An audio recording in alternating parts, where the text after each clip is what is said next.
How crazy I am.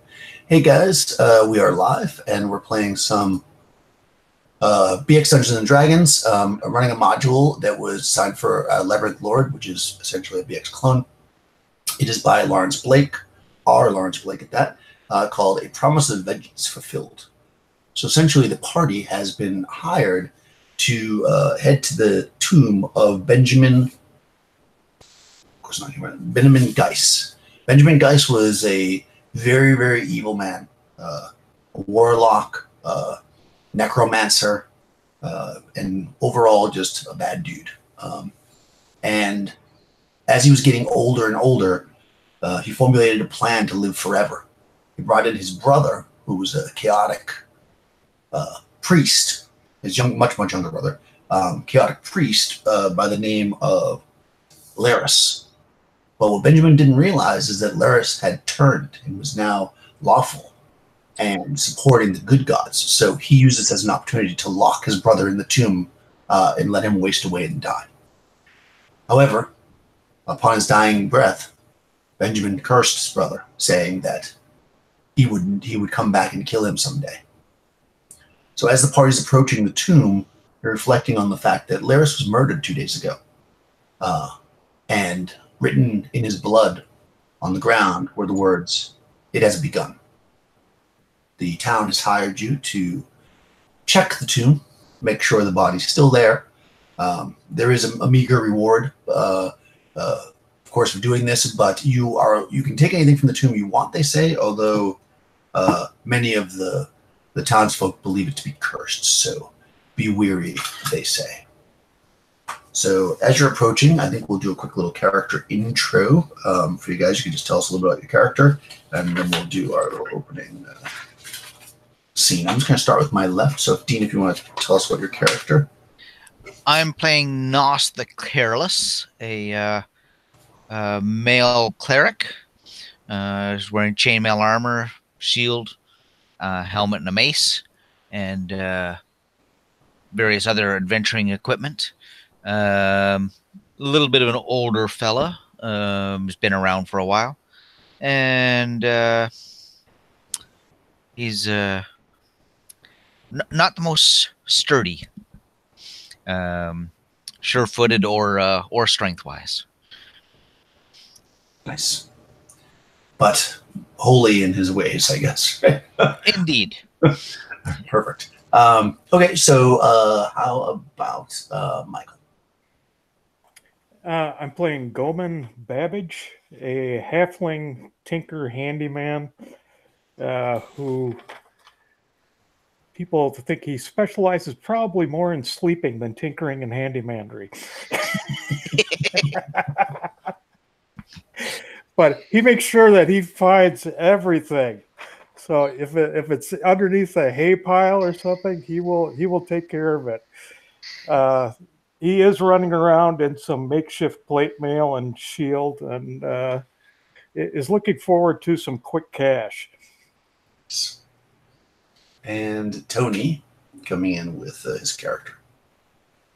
Yep, coming up at the back of the party as they're making their way is a half elf that stands fairly tall, maybe about 5'9" or 5'10", but medium build.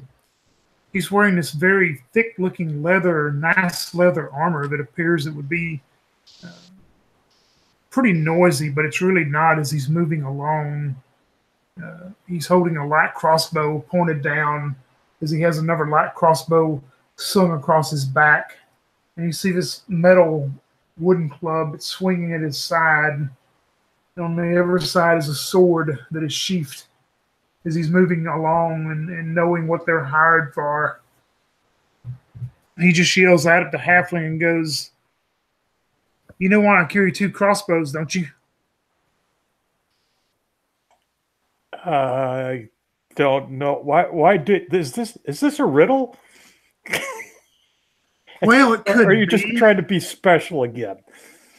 Well, it could be a riddle, but you always remember anything can go down from the bolt of a crossbow. But hey, if this one breaks, that's why I carry a second one. Get it? So you run around with crappy gear. Is that what you're telling me? He stops in his tracks and looks at you puzzled, and no one's ever come back with that one before. That's a new one. And I am playing Leo Perrin, the half elf. Nice. Okay, so you guys approach this place. It's a decently sized tomb, basically. It's not just a single room, obviously. It's a complex where the brother lived, apparently, his life. As you are approaching, you see in front of you, you're kind of coming up a set of stairs, and you see in front of you about a 12-foot tall and almost as wide portcullis blocking the entry to the tomb. Behind it, you can spy a room. It's a relatively large room, about 80 by 20. The room itself is filled with a bit of a mist. It is the morning, but there's no mist anywhere else. So, what would you like to do? Oh, I guess I'm the only one who can see in the dark, huh? Probably. Though there's light in there. It's just very misty because it's still the morning. Well, gentlemen, I guess prepare yourselves, and I'll go up and take a look at what I can see beyond the veil of the mist. Well, yes, you look in, and you walk up the stairs, and you look into this veil of mist, and like I said, the room's about 20 foot or so deep, and from there, it's about 80 foot or so wide. You can see that, as you're facing it, you're facing north, to both your far end of the room. Both the east and the west, so both left and right of you, there are doors, heading north. But what's probably more noticeable is in the center of the room, there is a statue. It is facing you. Let's see. It's just a statue of a man. He's just kind of standing there with his arms crossed like this, looking. He doesn't appear to be made of anything but the same stone that the area is made out of. Is Nos? Nos is a human wizard, is that right? Magic user? Nos is a cleric. Oh, a cleric, okay. Yep. I'm going to yell back at Nos and go, well, there's a person here to greet us, a person in stone. I wonder if maybe you would know anything about him or recognize it.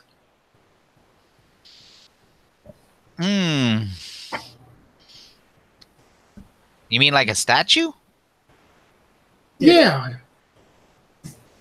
Yeah, he's probably a statue. Yep, statue's still dead. I think that's it. Done and done. Good enough. Let's go collect the reward.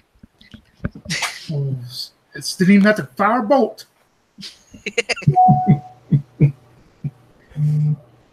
This is the best job ever. Yes, you would know, by the way, I should have mentioned this, is probably somewhat important, that you'll know that, obviously, this is not a body, it's a statue.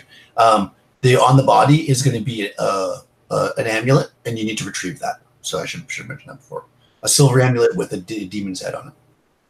And that's the guy that was buried. We got to make sure he's still dead. That's right. So in order to kind of prove that you saw the body, you need to bring the amulet back to get the reward. So it's more than just Yeah, a little bit more than that. jobs getting more complicated all the time. Right. Must read fine print. Must read fine print. Yeah, Leo will make his own way up to the statue, and he'll pull out it's like one of those little, like a hand pickaxe, kind of like a, what do you call it? I don't want to stop you, but there's a portcullis between you and the statue. Oh, okay. So it's not to get it blocking your way. You're looking through it, basically. Yeah. Is there any kind of like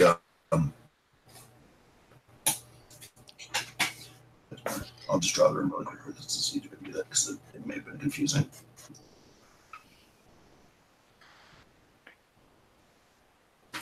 Okay, so basically the room itself, you guys are here, coming up a set of stairs. There's a portcullis here, statue in the center, and then a door and a door. And this whole area is kind of full of mist. I mean, you can see through it, but it's misty.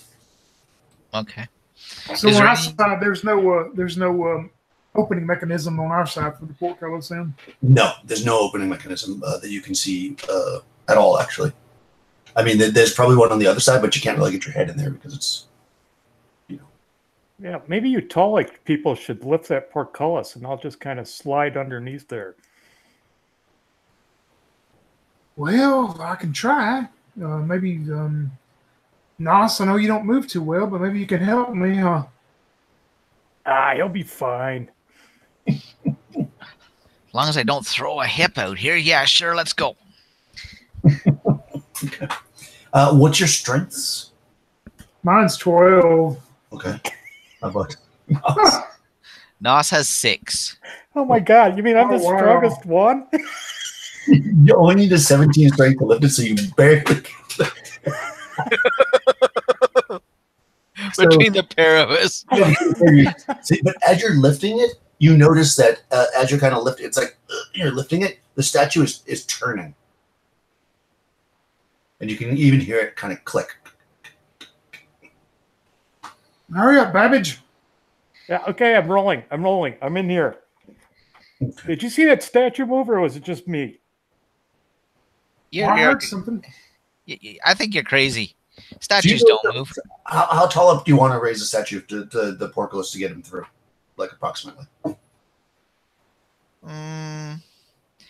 you think a foot's enough for you to roll through there, Goman? Yeah. I mean, what? I'm not like Tubby, you know. I can get through there. Yeah, so you can do that, and when you do, the statue, it clicks. It only clicks a little bit, so you didn't lift it that far. So the statue just turned a little bit, but you definitely hear it clicking, and you can roll through. And I guess if you guys want to let the portcullis down, you can, or you can hold it up. It is. Does it stay up when it does that? Let me just check. No, it'll fall down if you let go of it. Oh yeah. Yeah.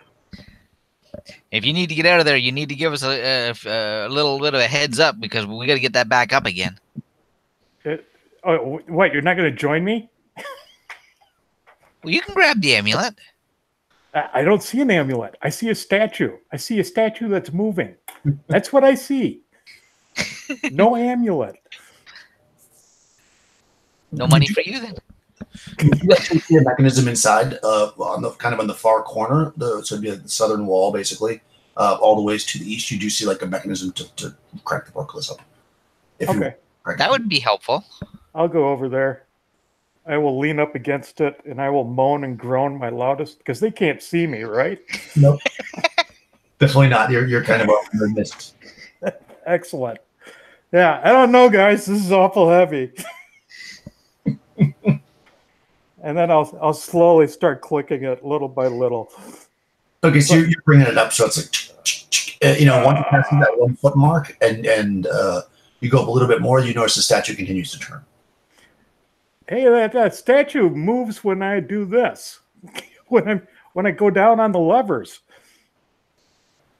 That might not be a good thing, or it might be a really good thing. I'm not really sure on that. Well, how much room do you guys need to get in?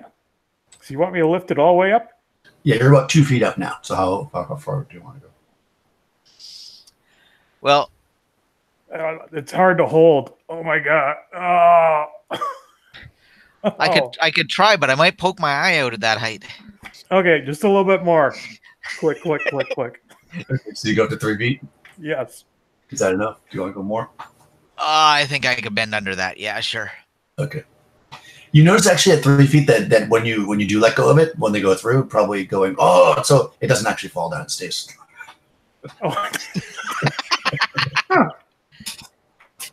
I think I broke it with I strong armed it, and now it's stuck. Yeah. So it's stuck up, and the statue is about it's not. It was facing you. It's like maybe like a little bit turned. It's turned towards the. Let's see, it turns clockwise. So it's turned. Look at my map.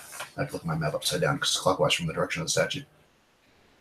So it's turned towards the west. Leopold, if you twist this thing more, I bet you we can get that statue to turn all the way. Might turn all the way around and face the wall. Yeah. Or it may jump off its mound and come after us. Superstitious putts. Come on, it's moving. It's a statue. It's turning. It's It's got on a the turntable mechanism. with the same crank. Yes. God, no wonder you guys hang out in the woods and smoke tobacco or whatever. Some of that homegrown stuff. Yeah. Okay, so now you're inside, Tony. If you wanted to do something to the statue, sorry, I didn't mean to interrupt you before, but Oh yeah, and I heard you say that about the portcullis, but I forgot for some reason. But yeah, I'm going to walk over to it, and I think it's called a rock hound, a gem cutter's hammer, one of those little small hammers. okay. I'm just going to go over and pull it out of my belt and kind of, just tap on it like I'm tapping for something hollow. If I hear anything hollow in the statue.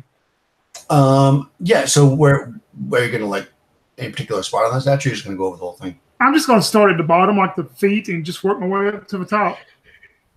Okay. Yes, you spend a few minutes doing that.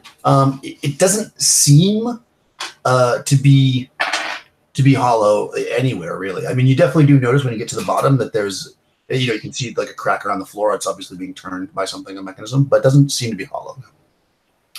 Okay, gentlemen, it's not coming alive, and it's definitely stone. Wow, I could see why you'd need 2 crossbows.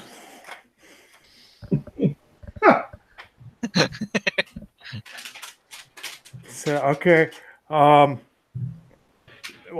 do we want to find this amulet so we can get our money? Yeah, I'm in with that. I think it's facing the west. So how about we try that west door? Facing the west? Okay. I suppose you want me to open that. That would be good. Why do I always have to open stuff? What? Sure, get the low guy to open stuff? Is that the thing? You're less likely to take your head off. Oh, okay. Okay, well, if you put it that way, I'll go over and I'll just reach up to the doorknob or whatever. Yeah, you reach up to the door. Obviously you're a halfling, so you're a little bit shorter. You reach up and you can like finagle the knob, and you want it's not locked. Okay. It doesn't feel locked, and I'll click it open. Okay. So you pull it open, and from the southern wall, 2 arrows fly and stick into the door, but they're above your head, so you don't get hit by them. Oh, see, well, it wasn't taking your head off, but it would have definitely hit you in the back. yeah, would have. Yeah. I'm glad I'm on the short side of the family.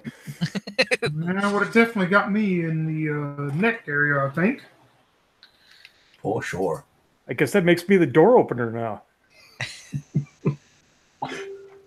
That was fortuitous. Okay. Quickly, inviting Young. Okay, so all right, so you open the door and you're looking into immediately you're looking into a room that's about 20 feet wide by about so east-west to about 30 foot north-south. It is dark in here at this point. So the elf, your eyes kind of light up a little bit and you can see a bit the half elf, but the rest of you can't see in the dark. So you're only looking maybe about that far into it, but the room itself is let me tell you what you can see from here. You can tell that the walls and the floor have like lots of cracks in it because it's actually kind of damp in here. Maybe that's part of the reason why there was mist in the other room. It's got kind of an overall like a damp feel to the room. And you do see lots of kind of even moss and weeds kind of coming up through the the stuff that grows without light, obviously, coming up into the cracks of the room. Let's see. There's mud on the floor. Yep. I'll fire up my oil lamp. Okay. Yeah. So you light up a lamp, and you can see that.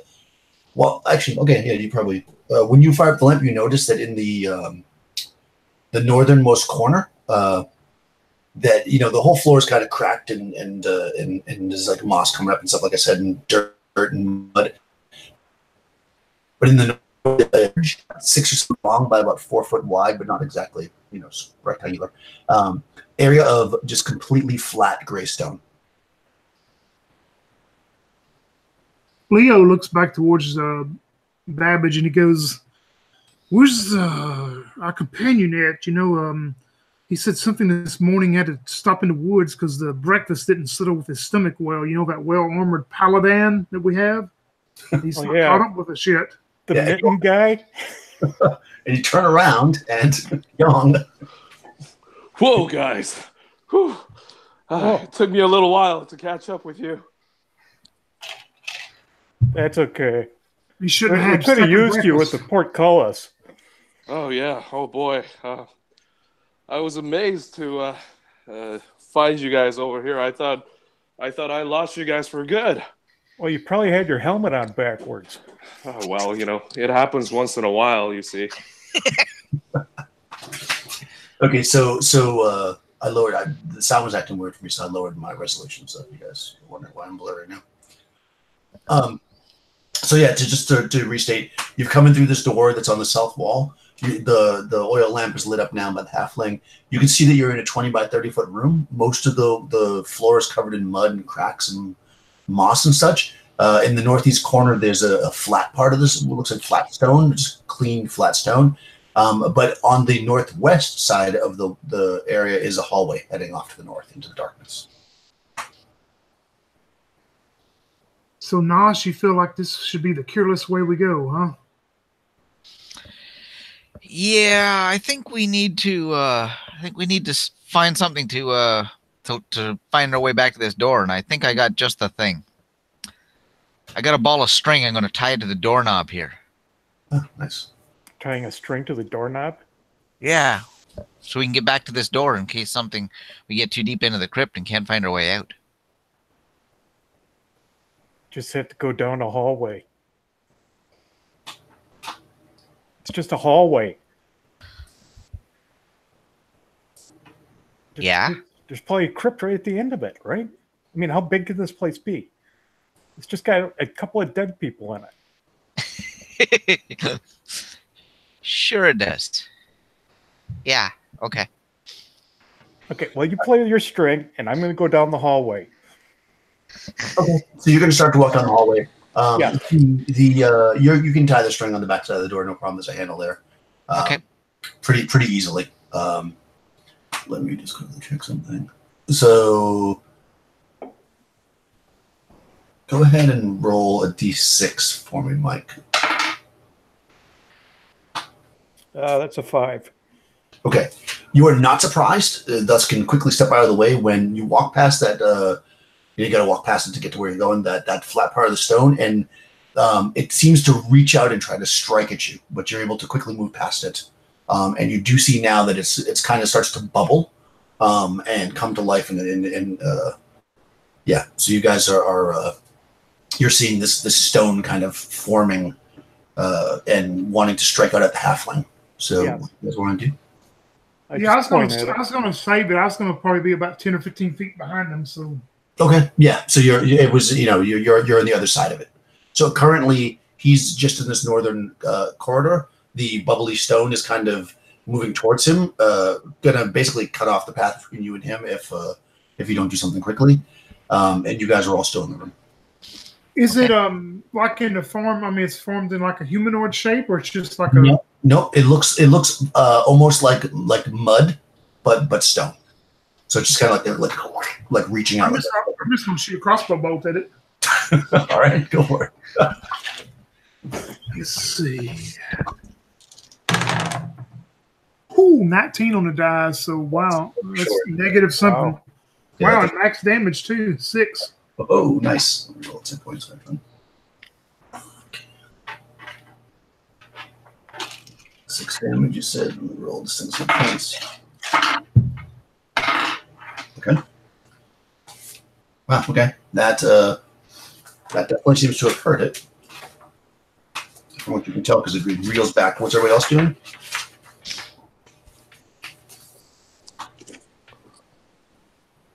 What's everybody else doing? How about Nas? What are you doing right now? I'll pull my mace out and get ready to reinforce, but I'm not exactly sure that I want to get into bubbling mud. How about our paladin? Well, don't look at me, guys. I'm probably the clumsiest one here, so I'm not so sure if I want to deal with that bubbling mud. I'll just stay back until you find something that I can smite. Yeah, don't worry about me, guys. Oh, goodness, you. I mean, that's fine. That's fine. I'll go up and I'll whack the thing. Oh, you're gonna go at it, okay? Go for Yeah. it. You may. Well, nobody else is. That's a 17. That's gonna hit. Yeah. Oh, that's 7 points Oh wow. with my Okay. with my warhammer. So it's like a monster. It's like a monster. Okay. I thought we are just separated by some bubbling mud. That's all. Yeah. So if that's the case, then the paladin's gonna step up and take a whack at it. No, don't do that. Don't get dirty. Yeah. Okay. So that's a magic warhammer, right? Yes. Okay. Okay, cool. Yeah, so you basically the crossbow bolt goes in and it strikes this thing, and it kind of like the pseudopod rolls back into it. You do see the bolts like now currently being like dissolved, but when you whack this thing with the warhammer, there's like a wave ripples through it and it's flat again. But you do see the bolt kind of like bubbling and melting, but it seems to be not moving now. Yeah, I think I got this. Yeah. Did you want to attack it, Young? Currently, it's not being aggressive. I think it's dead, my friends. Maybe we should just leave it alone. It doesn't feel evil, if you know what I mean. Okay. Well, see if you can jump over it. You don't want to get dirty, you said. All right, here we go. And he tries to jump over it. Yeah, there's enough space you can jump over. Even with your crappy decks. It hadn't really had a chance to move, so it's kind of not too much. One. 11. Okay, I don't know what that's for. Did you just fall on the use? That was for a save of some sort? No? No, you don't have to save anything. Okay, great. No, if it had moved, luckily you guys won initiative and killed it really quickly, actually. That was pretty fast. I rolled really crappy on its hit points, so yeah. Yeah, so the ooze is dead. You won't be able to recover that crossbow bolt because it's for sure melted. Right? Okay. Certainly this thing looks acidic, but it's not moving anymore. So, whatever you want to do with it. You can walk right past it if you want, but that's up to you guys, of course. Now, I think now's the time that we should start talking about danger pay, because right now 2 things have tried to kill me. So I think I just got to add another 10% onto my share. Have you been hurt yet? Yeah, but luckily I'm capable enough of dealing with things. Obviously, you guys are just no damage, this. no threat. Wait, what? I nearly got killed twice. Well, I'll tell you what. Considering that there's evil afoot, and our purpose, my purpose for being here is to smite that evil, take my share. I'm wealthy enough. See? Spoken like a true gentleman. That's right. Otherwise, they wouldn't call me Sir Mitten the Paladin. Exactly. Sir Mitten. Mitten. And then he holds up his hand, and it's you see a chain mitten on his hands. Okay. That's not going to be good for dex checks. Yeah. Okay, yeah. So you guys are standing in this room. You've got to open all the doors from now on. Yes, you have a north-south hallway, basically. You've got, with the lantern, you can see that just at the edge of your lantern light, it looks like the hallway that makes a turn to the left. Like it goes up about 50 or so feet and then turns to the left. Okay.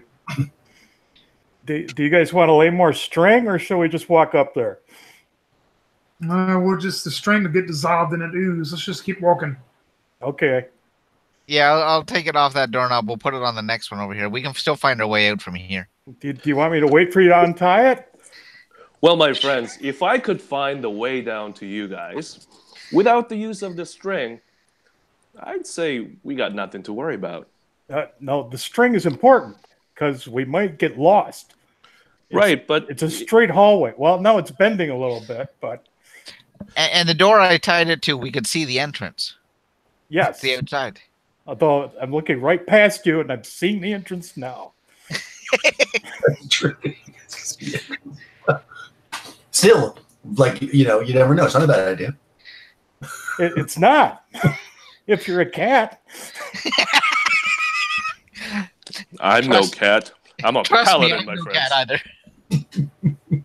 Okay. So you guys head up the corridor. It goes about 50 or so feet.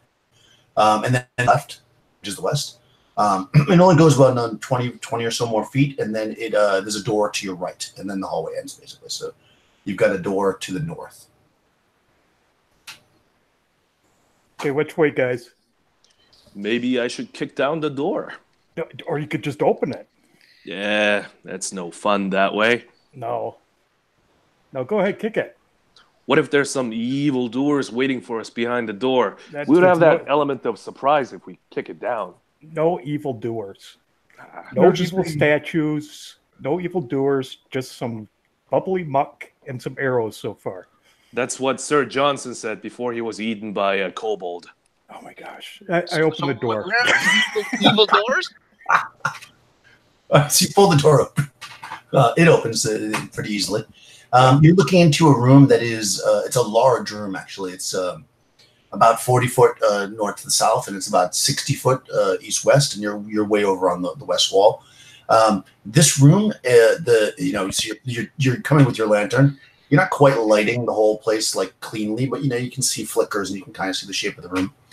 There's definitely a door that you can see on the north wall, directly in the center, and right by the door, and then kind of filling into the center of the room, there seems to be a large pool.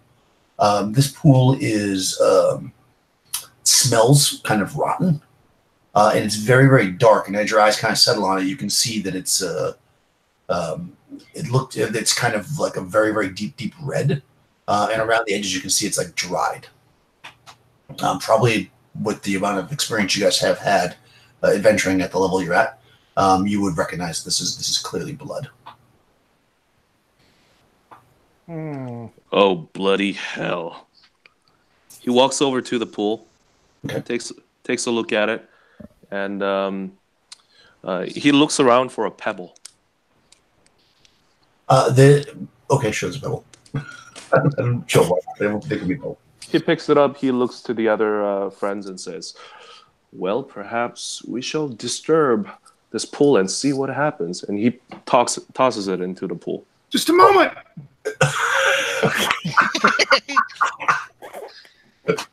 What? Okay. As soon as he throws the pebble, you're going to see me to reach and try to grab his arm to keep him from throwing it. Okay, so roll initiative against each other to see what happens. You roll 5. Is it D10? It's a D6. D6. 6. Oh. You grab his arm, but he's already tossed the pebble. It flies out into the center of the pool. As you're like, wait, it's like slow motion, and it lands. And the pool is only like maybe like a quarter of an inch deep. Like it's like barely deep, and all the pebble flashes and bounces. And nothing seems to happen immediately. The paladin turns around and says, let go of my hand, my friend. Oh, he's already let go. I look over at Babbage and I whisper in his ear and I go, now you see why he gave his money away. He's not going to live to see it anyway. So that's fine with me. I already got his share. I heard that. What? My lord. What? No one would ever say anything bad about you. Yeah, you said something about my share, didn't you? I already gave it away, so I got nothing more to give to you. Oh, my share. That's what we're talking about. My share. You're such a rich, generous person. I just was thinking maybe I should take both of our shares and give it to someone more deserving. We only live once, my friends. Well, I mean, a couple of times if you're resurrected by a high-powered cleric like some of my colleagues. But I have to say, we only live once, truly, meaningfully. So what wealth that we come upon, it doesn't really mean anything. So long as we get to nourish ourselves, have drinks, laugh, and enjoy our life, doing meaningful things like smiting evil. And he turns back to the pool. Okay. Yeah, the pool's there still. You'll probably have to, if you want to open the door that's there, unless you want to clean the floor, you'll have to walk through the pool a little bit. before Leo does that, if that's what they decide to do, he's going to take out one of his crossbow bolts. And he's going to start running his fingers along the wooden shaft of it, and he's starting to chant some words that maybe they've heard him chant before. And his bolt will start glowing for just a moment, and he puts it back in his quiver, and I'm casting protection from evil on myself. Okay. For 6 turns. Perfect. I'll walk through the blood and open the door. Okay. Yeah, you walk through, and halflings don't wear shoes, so it's kind of gross. Yeah, it's squishy. Yeah. Yeah. It's somewhat dried. Yeah, and the door, if you finagle the handle, it doesn't seem locked. Okay, I try to open it.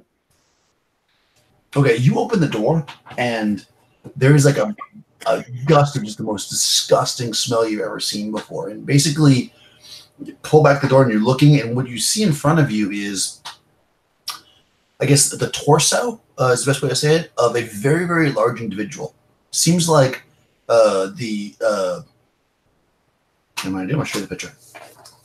Pictures are so good. This is why it's nice to have pictures. Basically, from here down, and you see, and from the thighs up is what you see. The arms are stuck in the wall. Aha. So it looks like this. Wow, that's a big one. Yeah, and it is nasty, nasty smelling. It's obviously been drained mostly of blood and very, very smelly and rotting. A torso of what appears to be a giant of some sort blocks the passage. That is thoroughly disturbing, gentlemen, and disgusting at the same time. Oh, I'm exhausted. Somebody bigger and stronger should take care of this. I'm pretty sure that is not the direction we want to go. Okay. Well, maybe it is. Yeah, the paladin steps up and walks towards it. Okay. You stick your blood and your boots kind of get caked in it. And follow me. Where we smell foul things, we shall find foul things to smite. Follow me, my friends. We shall need to combine our strength for this. And he just walks through the door. Well, there's a giant between you and the passage. Yeah, the giant. Yeah, the whale carcass. Yeah. So you're just going to try to push it out of the way? Yeah, he's going to try to push it out of the way. How strong are you? Not very. Strength is 13. Okay, that's not bad. So you roll a d6. I got 3. Oh, okay. Yeah, so you come up to this thing and you go, push it out of the way, and your hands basically go right through its rotten flesh. Oh, by the Lord! And you pull your hands out and roll 3d4.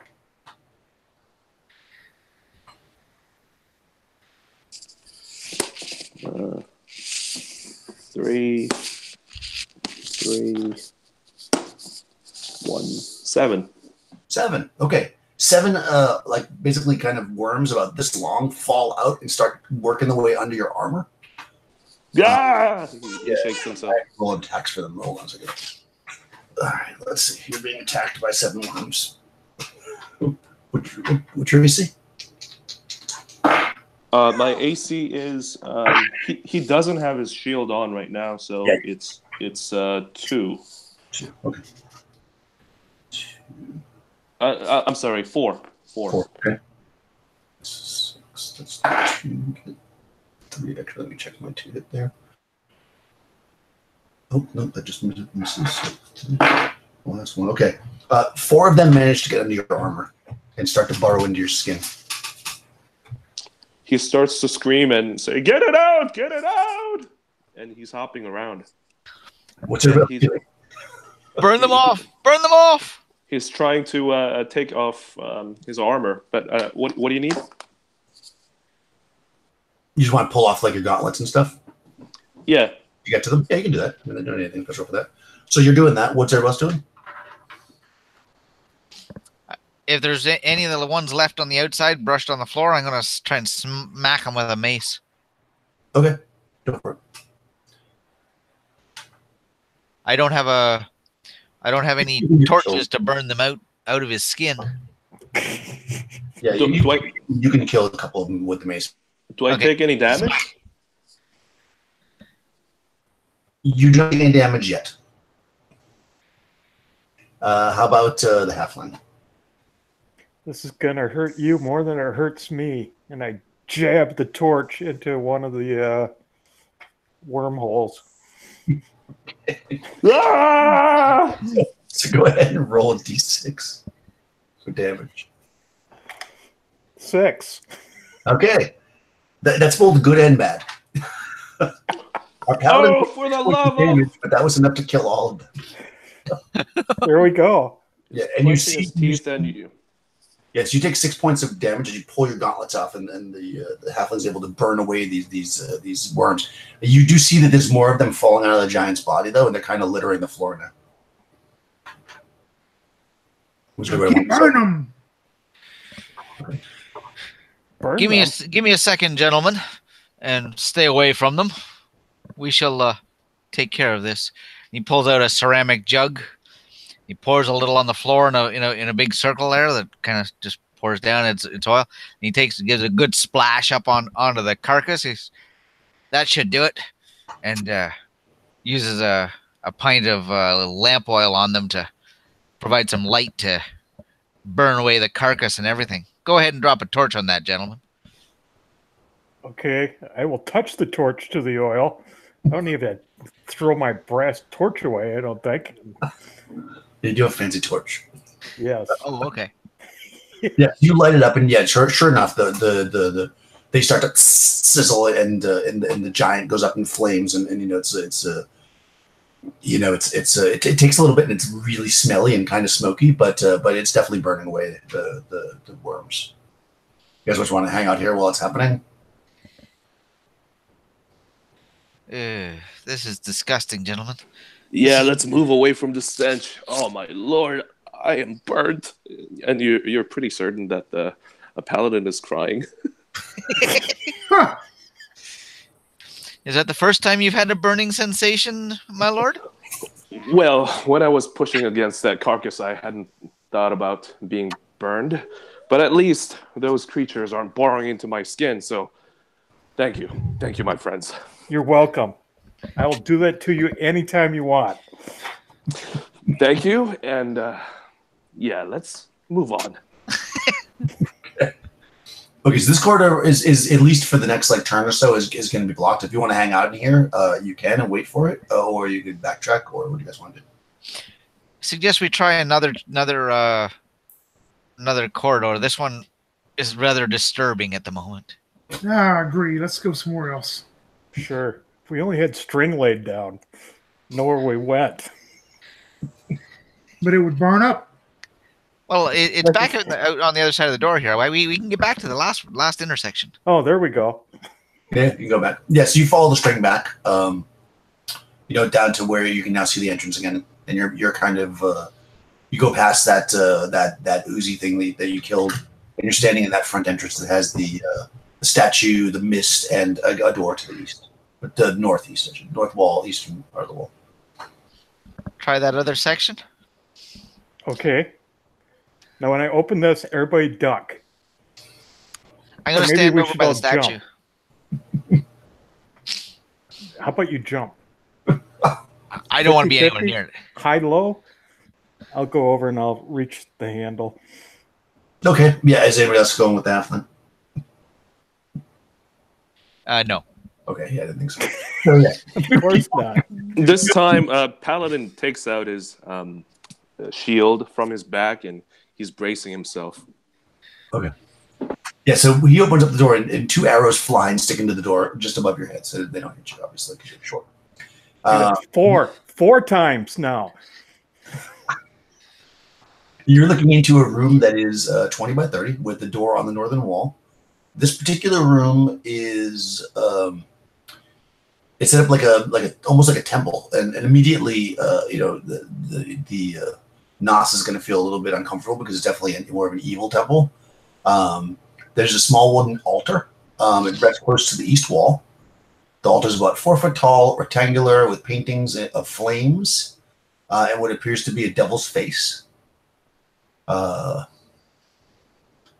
And it's empty on. Yeah, so you've got. Yeah, it's clear. It's clear on top right now, but there is a door there to the north. And yes, it looks like a temple. It hasn't been used in a while. It's dusty. Is the face like painted on it, or is it part of the wooden? It's yeah, it's a. No, it's like a relief. Yeah, it's sticking out. Yeah, I'm gonna shoot a crossbow bolt into it. Okay. Yes. Okay. You shoot a crossbow bolt into it, and it seems to go right through it. Like so, the altar being, against the wall. You may have thought it was like a solid piece of wood, but it's clearly not because the bolt goes pretty deeply into it. I'm gonna start walking over and try to use my detect secret doors. Then I've got a 2 and 6. All right. Yes, you go over and you can see that the altar does in fact look like it pulls away from the wall. Well, look here, what the evil has brought us. Another way to go. Go evil or go home. That's what I always say. Well, that's when we have the paladin here.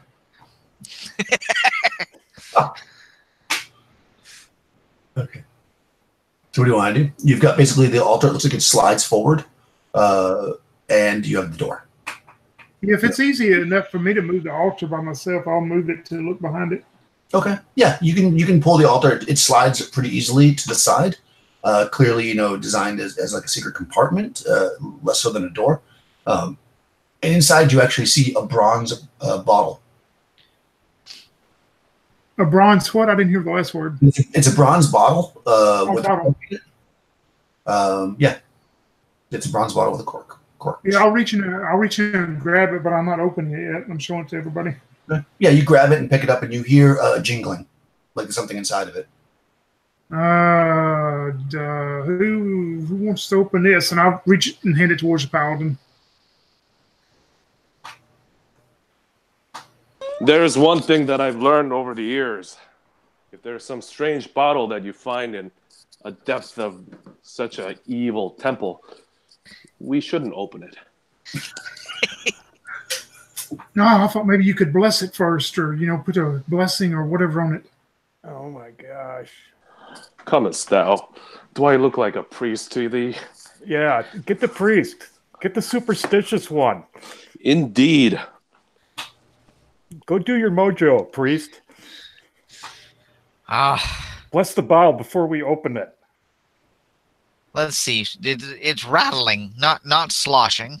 Let me have a look at it. Yeah.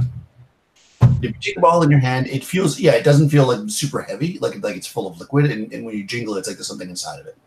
Something like metal.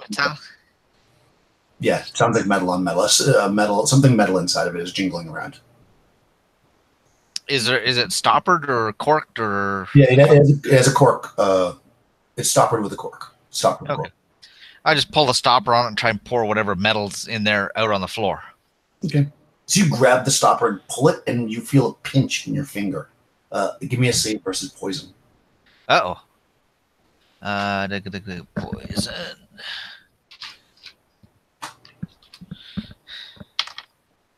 $16.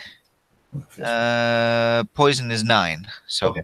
Yeah. Good. So you feel this like stick in your finger, and your body rejects maybe the blessings of your deity help protect you from this. This poison needle doesn't actually break your skin; it just kind of rips across it and doesn't break it. You can see this, as you pulled it up, like it just kind of rubs against, doesn't break your skin. But upon turning the bottle upside down and shaking it, a ring falls out. Ooh, a poison protected ring. Anybody want to try that? Sure. You can't put the ring on? Anybody else want to put the ring on? I'll put the ring on. Looks like it fits you. It looks like it does. I think it will. One ring. I'll put the ring on. Okay, you put the ring on. Or try to put the ring on. Yeah, you put it on, and it does in fact fit you absolutely perfectly. Okay. I'll start making monster noise. It doesn't seem to do anything, unusual. It doesn't hurt you. It doesn't make you, fly. You don't turn invisible. It just kind of feels like a nice ring. But it is strange. Slobbering.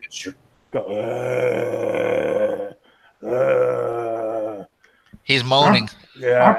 I'm protected from you. I need prayers. Prayers for me.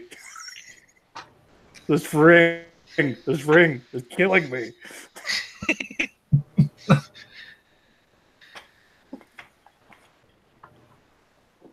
Okay, but you don't die though. At least not convincingly. Well, it's a lot of effort to drop to the ground and roll around. I'm not going to push it that far. Okay. That would be some extra effort. Okay. Yeah, it doesn't immediately seem to be doing anything. I mean, it seems like it has some value. It's gold, What about the bottle? Doesn't it seems empty now? Do you want to take it, or are you going to put it back where it was? I want to see how the poison needle was in there. Was it in the stopper, or was it in the bottle? It was in the stopper. It was kind of like bent up into the cork, so when you pulled it up, it just kind of like rubbed against your finger. Ah, okay. Yeah. That was interesting. Yeah. Check the bottle over. Does it look like it has any attachment to the temple? Is it a source of evil? It doesn't seem to have the same kind of writings, and it seems very, very old. Much older than the temple. Anybody read ancient or dead languages? Like 100-year-old? Yes.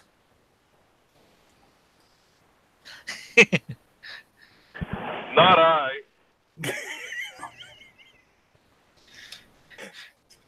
Sir Benton speaks from the past. through the mists.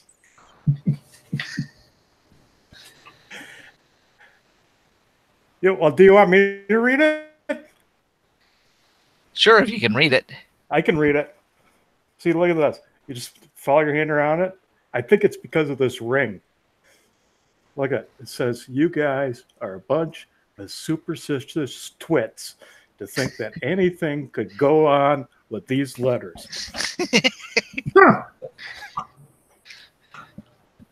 I'm literate. I'm pretty sure that's not what it says. Oh, I'm positive.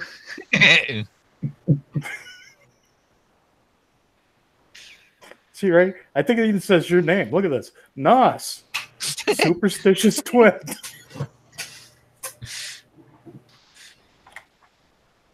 Right there. See, they knew about you. It's been foretold. Uh-huh. Even before I was born. There's a prophecy about you even. These things should be treated seriously. My suggestion would be that we keep it safe without messing with it too much. We could take it back and have scores of priests try to divine the nature of this bottle. Yes. Let's do that. Yeah, put it in your backpack. Sure. Okay, so you take the bottle and put it in your backpack. All right. So yeah, it doesn't appear to be like an exit, like a secret door, like maybe you had thought, but behind the altar, it was just more like a storage area. But there is one door to the north, and of course the door that you came back through. The door you came to, you go back through, I should say. Let's go to the north. Okay. Yes, you open the door. I'm assuming you open the door. Sure.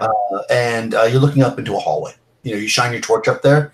Again, just at the edge of your torchlight, like about 50 or so feet, you see that it looks like it opens up into a room, but you can't really see much detail up there because it's too far away unless you move forward.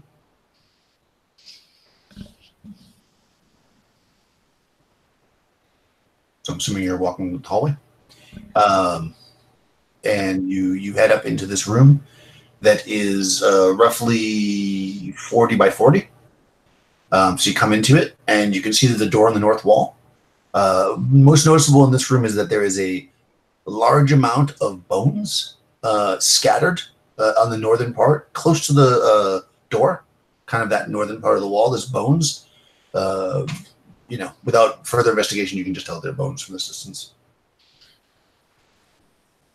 Well, it is a crypt after all. Like, there's dead things down here. Of course there's going to be bones around. Of course. Something had a good meal. And also half-rotted giants. Who would have thunk? It's true, but these bones, they're just scattered about. They're not in any alcove or any specific place. I wonder if they are... hold on a moment. He approaches one and tries to examine the bones. Okay, yeah, so you're going to walk forward to the bones.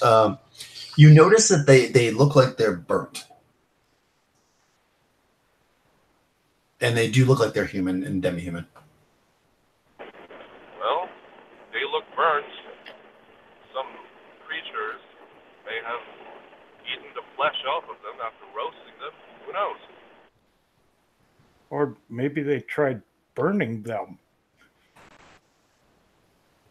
That would be possible. I'm all for the evil creatures eating him. That makes sense to me. I want to look along the walls, and do the walls appear to be burnt? Any scorch marks on the walls? Not so much the walls, but the floor right around the door does, yes.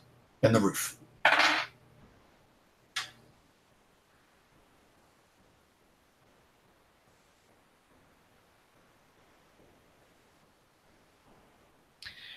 I think this is where we need one of them less scrupulous treasure finder type people thingies. The lower caste people. Yeah, we should go get us some. How high is the ceiling up there where it appears it burnt? Is it? I mean, you can reach up and touch it, or? I mean, it depends on how tall you are. The ceilings are roughly 10 feet. The door is about 8 foot tall. Yeah, I'm going to see if Babbage. I'm 5'10", so I'm going to see if he'll get on my shoulders where he can reach up there and look and see if he notices anything up closer where it's burned. Oh, why don't you put the cleric on your shoulders? I mean, then you'll reach it. Why is it always put the little guy on the shoulders? Well, you weigh quite a bit less than he does. Yeah. Okay. Well, okay. I'll go for that. And you'll get double money. Big boy, pick me up. So big. Yeah, you're able to do that. Yeah, you can pick them up onto your shoulders. So yeah, the ceiling, as you're looking at it, it kind of looks like if you could imagine if there was a fire, like inside of a building, which maybe like an open pit fire or something, how you'd get ash on the ceiling. That's kind of what it looks like. It's ashy up here. Almost like they burned something, like bones. Maybe it was some type of trap they walked into. Or they burned some bones. I mean, we've already run into a few traps in here. I'm more inclined to say it's on the trap side. Yes, and they're evil traps. I bet you some evil monster breathed fire and consumed all these poor creatures. Or they were trying to clean up the place and they burned the bones. But if you want to go with the evil creatures, I can go with that too.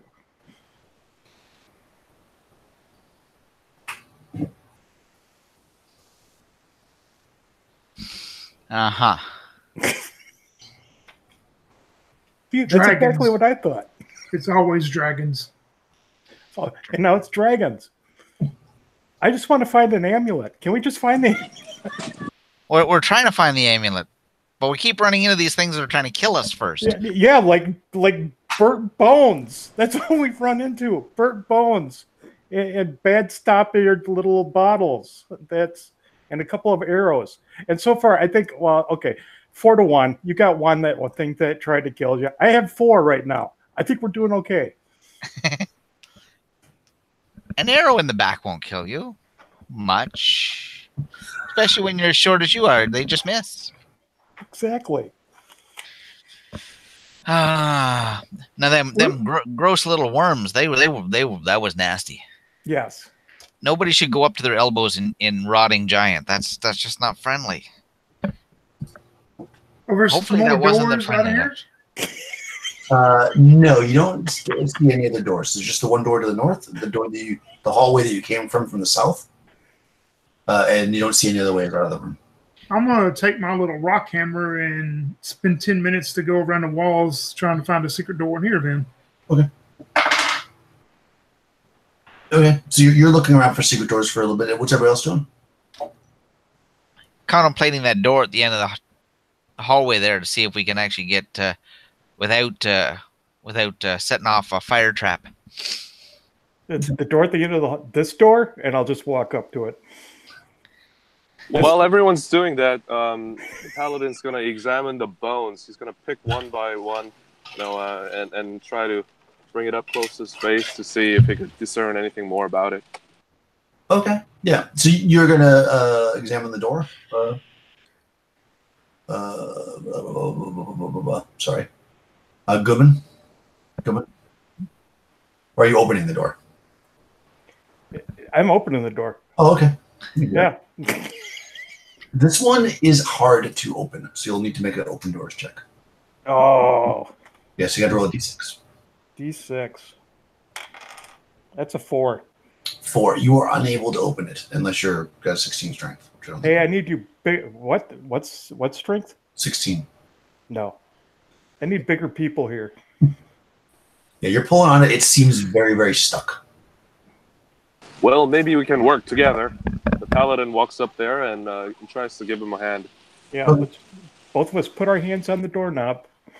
Yeah, so one of you guys can roll. And what's your strength, paladin mittens? Sir Gordon Mitten is 13 strength. Okay. And the halfling's what? 13. Oh, you roll. Okay. All right, so you get +2. So go ahead and roll a d6 again, Mike. That's a 6. Yeah, even the two of you together, you just can't. In fact, it seems like you're like struggling so hard against each other that you've made it more stuck.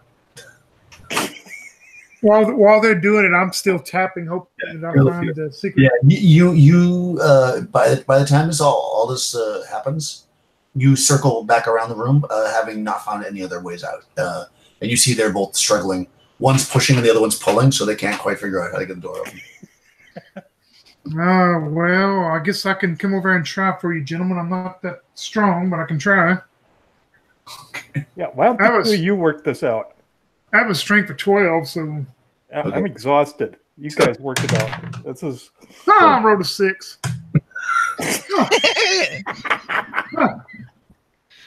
Nobody can open the door. It's stuck. Maybe we should just burn it, like the bones. We'll just burn the door. I got a recommendation, guys. You've been pushing so hard to open that door. I believe up above it says "Please pull." Oh. It cannot be. Yeah, well, it's the let's give it ring. a try. It's the ring. I can only read magic letters with it. So with that, you can roll again to open the door. Go ahead, Mike. Since you're the door opener. Yeah. That's a 6.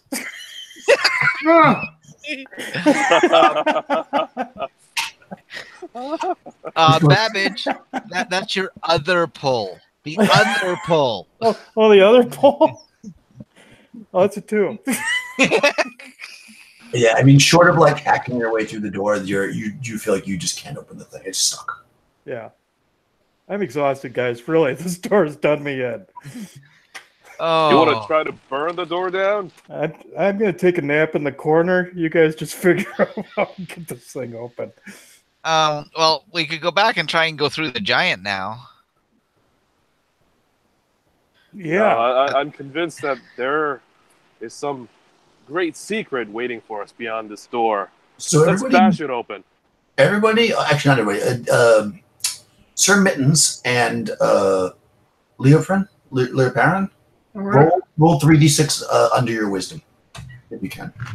Ooh, that's not gonna be good. Tony, could you roll for me too? Yeah. I failed mine. Ooh, this may work for you, Jan. 10 together total on me. Do you know what your wisdom is, Young?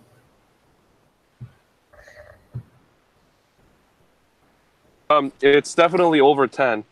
Okay, cool. It's 11 or 12, but All right, so you realize that with all this pushing and pulling, at first you think maybe it's you're strained, but then when everybody kind of starts to walk with the door a little bit, you put your face to it, and you feel the door is actually warm.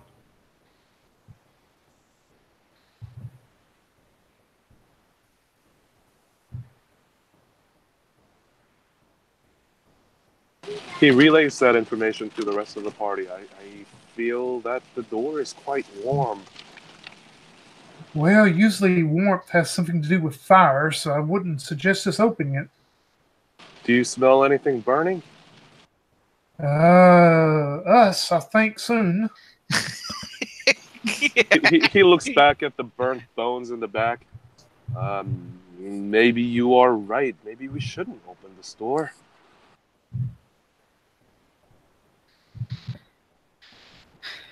Yeah, let's go back and check out that giant. What, you guys give up that easy? I thought you were a paladin. Paladins burn too. Well, how do you think I live this long? Most of the paladins die after a couple of years. Yeah, you coward. You just keep running away. I dare you to say that word one more time. I am no coward. I am Cow. Cow. All right, stand aside. Let me bash this door open. You're gonna bash it open with what? Yeah, he's gonna try to bash it open. I'm going back to the other room. Where's everybody else? I'm going back out, but past the other door. Okay. I want to see how this goading has affected Sir Mittens. All right. So what are you bashing it with? He's gonna back up and try to crash into it with his shield. Oh, you're gonna charge it. Okay. All right. Roll a d6. Could you roll one for me? Yeah. 3. And you're a 13 strength? Yeah, you smash into the door and it cracks, and you hear you basically hear this sound, and then the door explodes out in a flame. Yeah. Oh, this is not good. The paladin, as he charges through the door, he says, "Ha ha ha ha ha!" And then he turns back to look at the other character. Okay, so you're going to take 6 points damage. Oh, no. Are you holding any oil or anything like that on you? No. He doesn't have anything like that. Good. He's got holy water, but no, he doesn't have. That doesn't oil. explode or anything. No. Yeah, you mean holy steam? Yeah. Yeah. Steam. Yeah, exactly. So, however, Gumman, you are not affected. And of course, the people in the room aren't affected either. But you are now looking into a room that is full of fire. It's approximately 50 foot square. The most noticeable thing, besides the fact that the floor is on fire, is there's a giant lizard, which seems to be also on fire in this room. And it looks at you hungrily. What would you like to do? He says, "Coward, am I?" And then he takes a few steps back into the regular room. Yes. Okay, close the door. Close the door. It's all splinters. The door's We have nothing to close it with. Okay, you stand here, and I'll go get help. It's definitely very, very uncomfortably hot. Anywhere like within about 15 feet of the door. So if you stand close to it, you're going to actually take damage after a bit. Just mechanically, so you know. Yeah, the paladin retreats away from the fire instinctively. Okay. Yeah, it doesn't seem to follow you, although it is kind of eyeballing you through the door.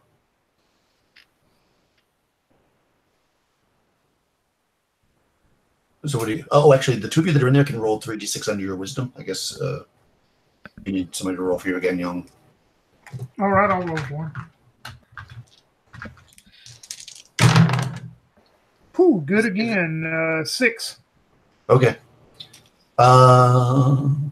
Made my wisdom exactly. Oh, perfect. Okay. So you guys both notice as you're kind of backing away from this thing that just behind the fire lizard is a very, very large chest. Kind of hidden in the flames. But you guys back up, and it doesn't seem to follow you. You're kind of back towards the edge of that hallway, where the rest of the party is. They're further south.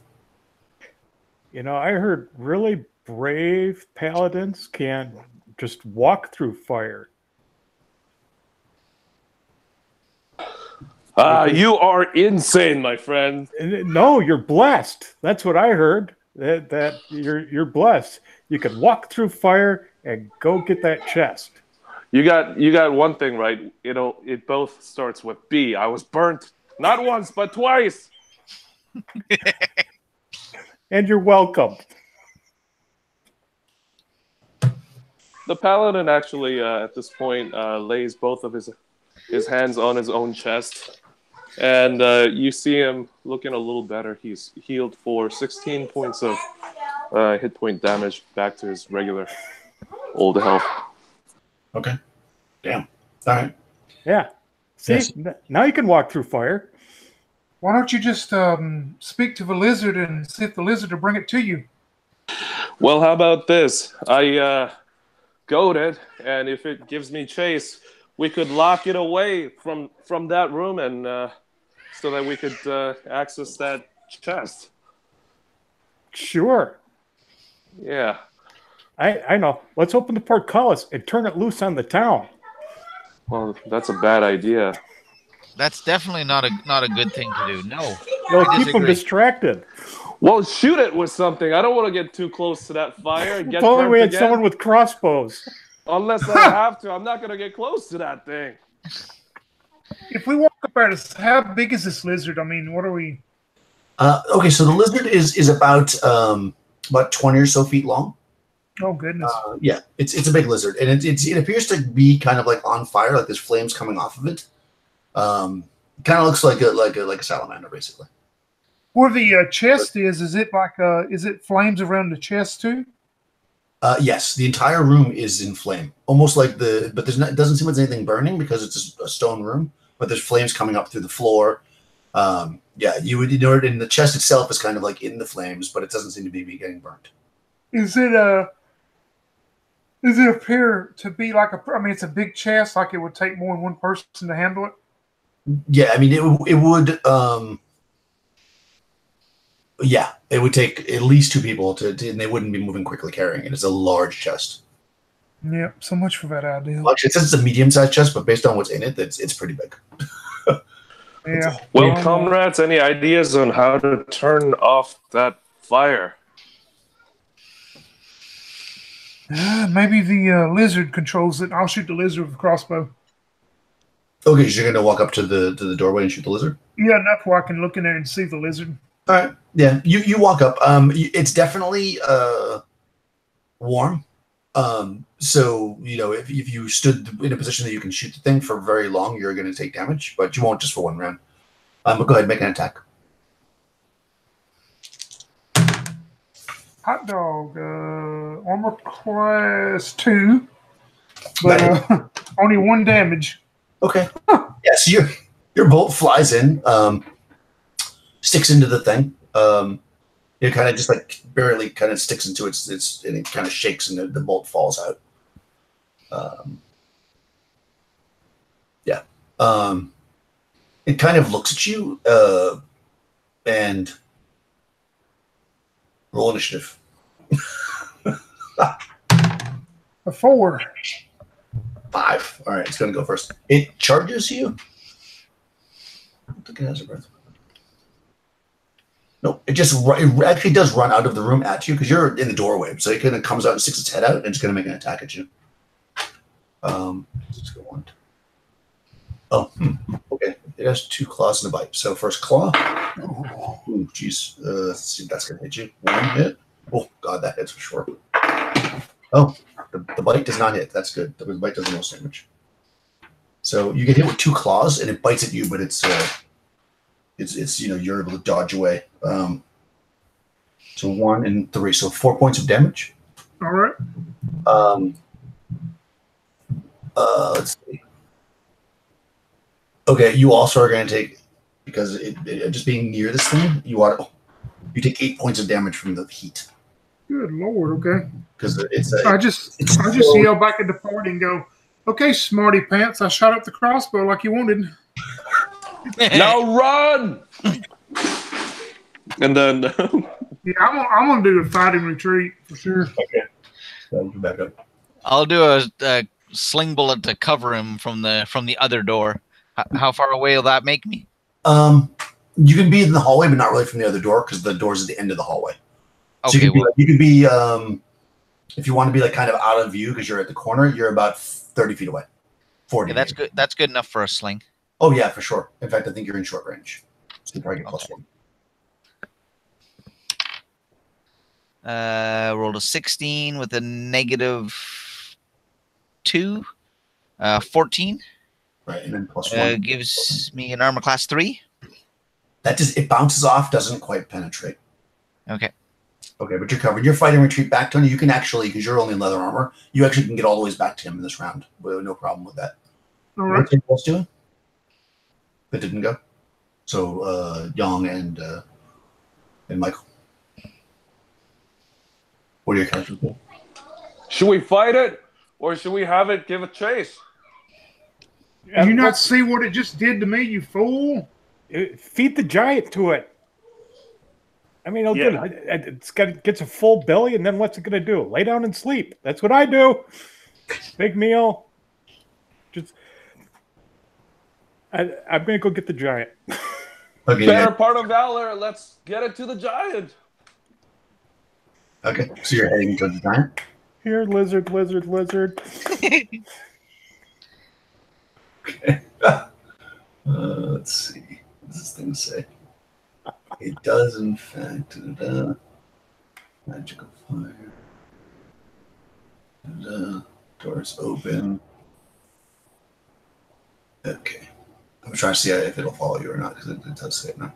But you're all making your way towards the basically back to the room with the altar, which would be the next door that you could go through to separate yourselves. That's where you're heading, I'm assuming. Yep.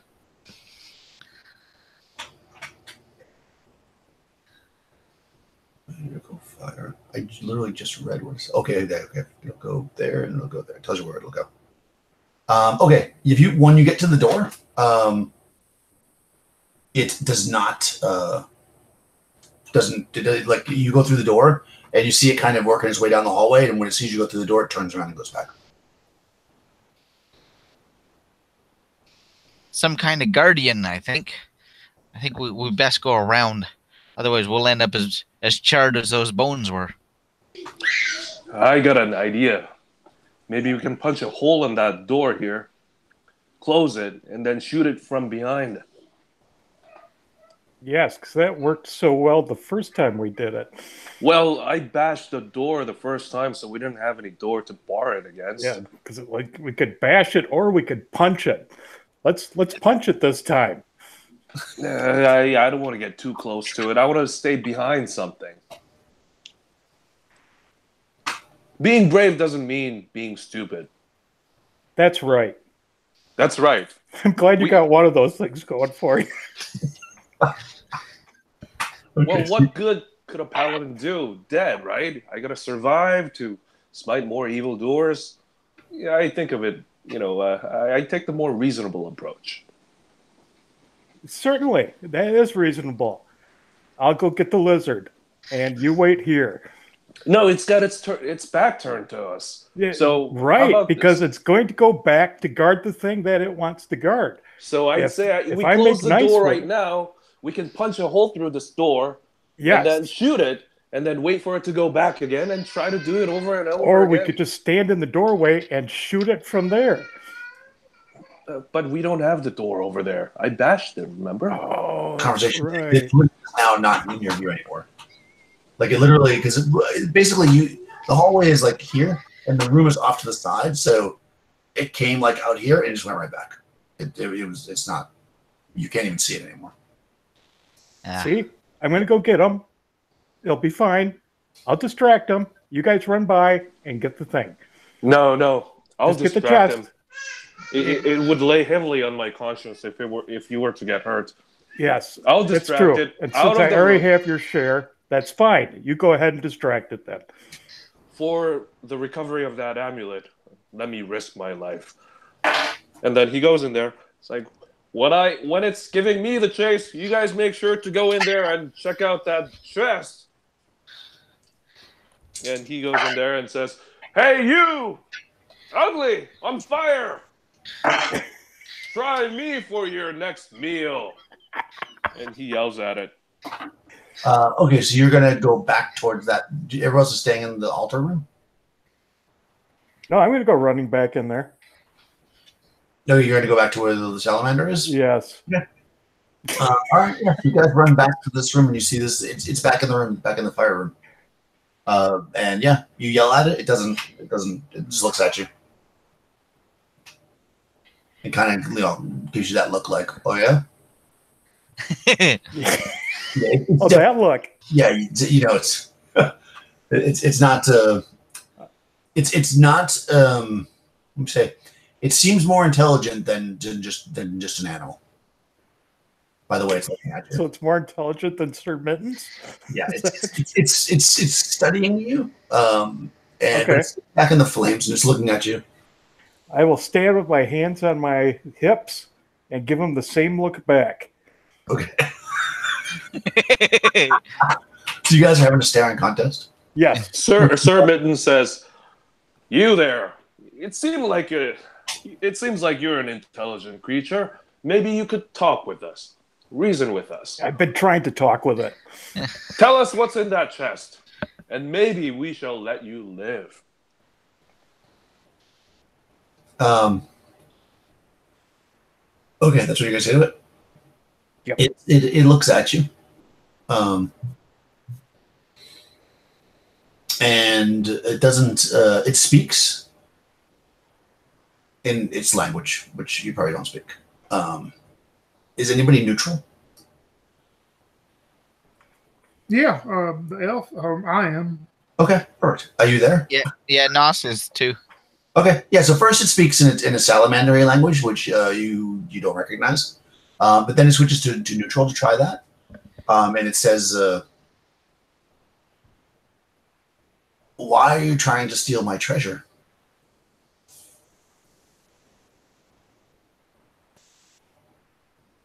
What's What's your it treasure? saying? What is You your understand what he's saying? what is your treasure? We don't even know what your treasure is. Well, you tried to kill me. Ah, that's just a warning shot. Are you guarding guarding someone in here or just the chest? There is no one here but me.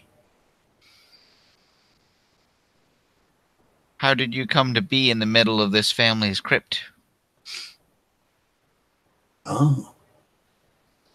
Through the portal. What is it saying? Portal? What portal?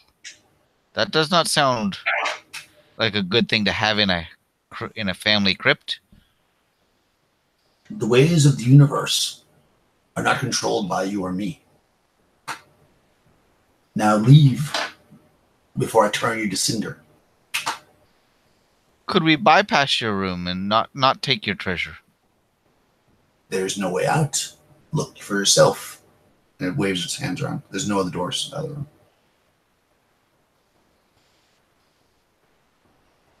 By the way, during this period, you're close to the heat, so you're going to take damage. You're burning a little bit. You take 2 points of damage. Everybody that's near the door, that's fucking right now. Okay. Not from it, but just from the heat coming out of the room. Yeah. So I'll back up away from the entrance, talk to the other guys, and say, it says there's no other exit from the room, and all that's in there is its treasure, but it came here through a portal. So it didn't come in the front entrance. Did you ask him about the ancient villain that is supposed to have come back and started killing folks? He was a wizard, correct? Yeah, Warlock. wizard, basically. I did not, actually. Maybe he knows something about the warlock. The old fella's name again is Benjamin Greer. Benjamin Greer. Yep. It's going to burn a little. Might lose my eyebrows, but I'll go back and ask. How about you just yell real loud and have it respond by shouting? That might work too. Stand away from the door. Yell into the room. Do you know a Benjamin Greer who is supposed to be in this crypt somewhere? You just yell at it? Yeah, from across the room, through the doorway. Okay. It says, I've had enough of your rudeness, and it comes charging out. Roll initiative. Uh-oh. 3. Okay, got a 4. It's going to go first. Uh-oh. Comes charging out the cleric, because you're the closest one to it. Dice. All right, so claw and claw. 18 is 6. 18 is definitely going to hit you. I'm not that hard to hit. Yeah, right. The bite misses though. Again, rolling bad on the bite, which is good because the bite's the dangerous one. For the claw damage, you're going to take 2 and 3, so 5 points, and then just because you're so close to it now, you're going to take heat damage of 4 points. And then everybody in the party can react. You might as well go first because you're there, but everybody can react in the party now if you guys want. So what's our cleric doing? You just got bitten. Well, almost bitten and slashed at by this salamander. This is not a good place to be, gentlemen. Let's It's eating you. Yeah. That looks disgusting. Yeah. He cut me. He cut me. Smack him in the snout with a mace. Okay. Not that I'm likely to do. Oh, maybe I will. 19 Well, that's gonna hit. -1. Yeah, that's like -2. Yep, that definitely hits. Okay, so that's a D6 -1. So that will be 3 points of damage. Oh, nice. Okay. Yeah. Clack! I smack him in the snout. Right. Forward! Okay, how about our halfling? What do you want to do? I'll smack him. Okay, go for it. Oh, that is a 3. No. Yeah, that's not gonna hit. How about our half elf? He's going to shoot a crossbow bolt, and then he's going to take off running and retreating back the way they come. Okay. The bolt will hit armor class 4. That doesn't hit.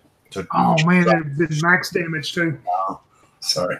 Yeah, it cheens off the hardened scales of the creature. Yeah, I'm going to take off running back down the hallway we come from to reload and stay out of danger zone. Okay, so you can run back down the hallway. How about Paladin? Sir Gordon Mitten charges in and yells out, "There are penalties for harming the cleric. Have at thee, villain!" And then he charges with his sword raised over his head and swings down at it. And he hits armor class 4. That chings off its tough hide. It does no damage. Ting! Alas! Boy, Right. Sorry, go ahead. Okay, into the next round of combat. So, Mike, go ahead and roll initiative for the party. I'm just going to roll around. Ooh, 5 for the creature. Yep, 4. And it goes first again. Okay. So now there's 3 of you guys up there. No. Yeah, 3 of you. So I'll roll randomly as to who it attacks. So I'm going to roll d6. So I'm going to go 1, 2, 3. So first attack is a 9 on the die to halfling. Your AC is 2. 2. That might not hit. Jackie's got pretty good. Oh, just misses. Second attack is a 2 on the die. It's not going to hit anybody. Third attack bite is a paladin. What's your AC? AC is 2 at this point. Yeah. That is -3 for him. All right, so you get bit. Ah, it bit me! Its bite does...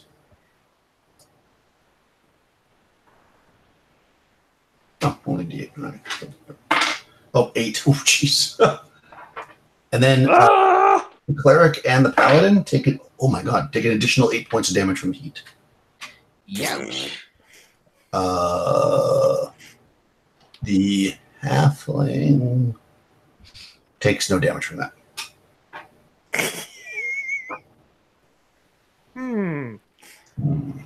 Something's going on there. Okay, so Yeah. party. So I look at the ring. Goman, go ahead and what do you want to do? I'm going to smack it. All right, do it. That's 18. 18 should hit. -1. Yeah, that hits. That's for 4 points. Okay. It's taking damage. It's still very strong. How about Half Elf? You're hiding in the hallway. Yeah, he's just going to come back up with his crossbow to get close enough that he can shoot and retreat back in the hallway. Yeah, they're definitely at short range too, Tony. I don't know if you're adding that or not. Yep, I am, and that was nat 20, so that automatically hits, and I'll take 2 damage. Okay, nice. Penetrates the hide, though not very deeply. Paladin. I have it, the villain! And then he swings and rolls. Oh my lord, natural 1.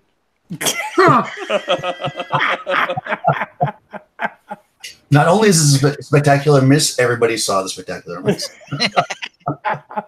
Okay, so how about our cleric? Nosh reels back. Oh, this is hotter than some of the brothels that are around the palace. 13, I don't think is going to cut it. Yeah, his AC is 2, so... Yeah, no. Okay. That was a 14, so nope. Okay. Your mace bounces off to no effect. So initiative for the next round, Tony. All right. 2. Take that 4. Jeez. This D6 is... Maybe I'll switch it out because this D6 is going to kill you guys. Okay. So, all right. First attack. 20 on the die to the halfling. So you get a claw. For 4 points, maximum claw damage. Okay. Second attack, 17 on that's going to hit as well to the paladin. Claw damage, 1 point. So barely get nicked by the claw. Bite attack, 5 is not going to hit anybody. And then both the cleric and the paladin are going to take 8 points of damage from the fire. Ouch! This fire damage is... Oh my god, what happened? Wow, that fire damage is... It's going to be the end of you. Okay. Tony. Same thing, shoot, retreat. Oh, there's my nat 1. Oh, my word. Good thing you brought that extra tribe with that extra... Maybe I shouldn't have brought the character called the Careless, because it seems like it's rubbing off on everybody. Exactly. The paladin at this point says, "We yield. Thou hast bested us. Thou art our superior. Relent. We shall leave thy treasure alone." Now, I move. What's your charisma? His charisma is 12. Okay. You see that it doesn't like retreat back into the room, but it does seem to like be pausing slightly. The paladin explains, "We have different quests to complete. It is not our lot in life to die trying to acquire or steal thy treasure. We yield to thee, and we shall leave thee alone." Okay. Well, I'm willing to back away slowly towards the door to get away from him. Okay. You do a fight and retreat. How about the halfling? I'm going to say, yes, listen to the coward. And I'm going to go charging into the fire room, right towards the chest. Praying that this ring is what I think it is. You fool! Okay. Yeah, you can get to the chest for sure. And seemingly, let me just check something.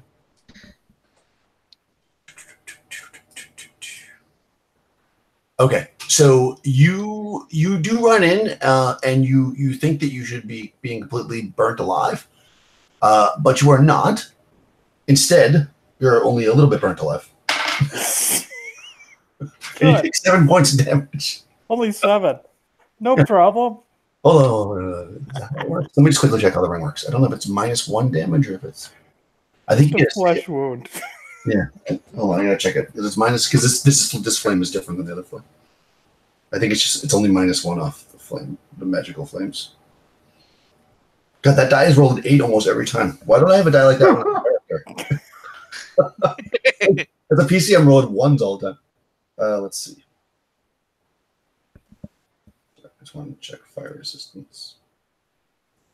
Resist fire. I should bring the ring. Just want to confirm. I'm pretty sure it's 7 points of damage, but you're going to get up to the. And the creature's going to turn around, obviously, because it saw you run by. So now you're going to be trapped in the room with him. That should be fun. Sorry, guys. Ring. Fire resistance. The wearer of the ring is in her by normal fires. Saving throw. 1 point per die of fire damage from the wearer of magical fire. Fire spells. So I'm going to give you a saving throw. It doesn't say magical fire, it says dragon breath. So go ahead and make a saving throw versus magic or spells for half damage. Okay. Yeah. That's a 17, yes. Okay. So you'll take 4 instead of the 8. 4, excellent. Yeah, as opposed to the last one. So yeah, you get to the chest this round. Okay, so you guys are backing off. You see your friend run into the room. You might as well do the initiative because it's on you now. So micro initiative. Oh, it rolled a 1. Oh, 3. Okay, you can go first. You get to the chest. It is quite heavy. Quite heavy.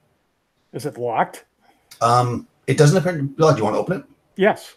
Okay, you flip the chest open, and you see quickly taken up by the flames what appear to have been maybe some scrolls. And you also see a couple of vials that may or may not have been potions explode from the heat. But you do see what appears to be a small stick that doesn't light on fire, aka a wand, and also a ton of gold and silver. Thousands of gold and silver. Okay, I climb into the chest and close it. Okay. Nice. Okay, you can do that. Okay, yeah, that's fine. You can get in there. I'll say that there's enough room. You're gonna be pretty smushed. But yeah, you're inside the chest, and it's not you're not burning alive. There we go. Yeah. Done and done. So you hear on the chest. I go, yes. Occupied. I believe that my lifespan is longer than yours. So yeah, and I was quite foolish there. I think I got confused with everything that was going on. I'm sorry about the little potion things and the paper things. I'll have to find some more for you. You hear what you can only imagine is the chest being locked. And yeah, let's take a break. So we'll take a 5-minute break. We'll come back. Excellent. Oh, that's hilarious.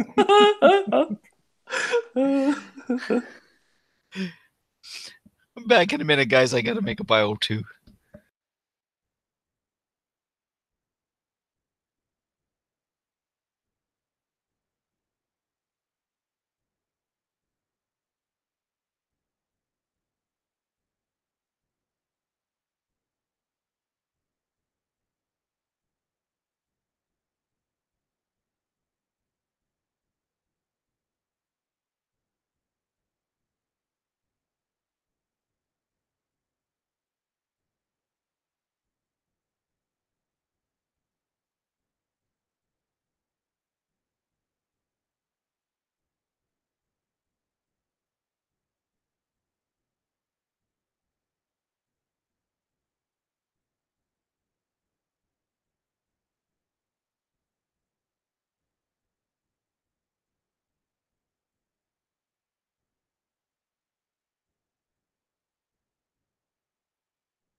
Back. Ah. Here as well. Yep, I just sat down. Perfect. Okay, so to the rest of the party, you you look back behind you as you run into the temple room there, and you notice that the halfling is not with you. Our halfling friend has foolishly entered that fiery room. And actually, the paladin turns around to the priest and says, maybe, perhaps, this may help. I'm not exactly sure if this creature that we're facing is this, but he pulls out a little scroll that he had packed away. And he unfurls it, and it says, Protection from Elementals. And says, this is something that I grabbed when I set out on this adventure earlier. What do you think? He holds it up.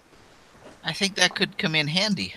But I think we need a little healing first. You and I seem to have gotten rather singed around the edges, and your hair's not quite so fluffy under your helmet anymore. You think it'll grow back? Well, I'm not too sure about that. But what I really think is that evidently you get your share back plus the halflings now. It looks like. Perhaps so. But let us hurry up. I mean, these banters are all good, but this is life and death that we're talking about. Yeah. Here, let me touch you with my staff for a second. Staff is just what, D6 or D6 plus 1? D6 plus 1. D6 plus 1. That's 6 points of healing to Sir Mittens. Okay. Now.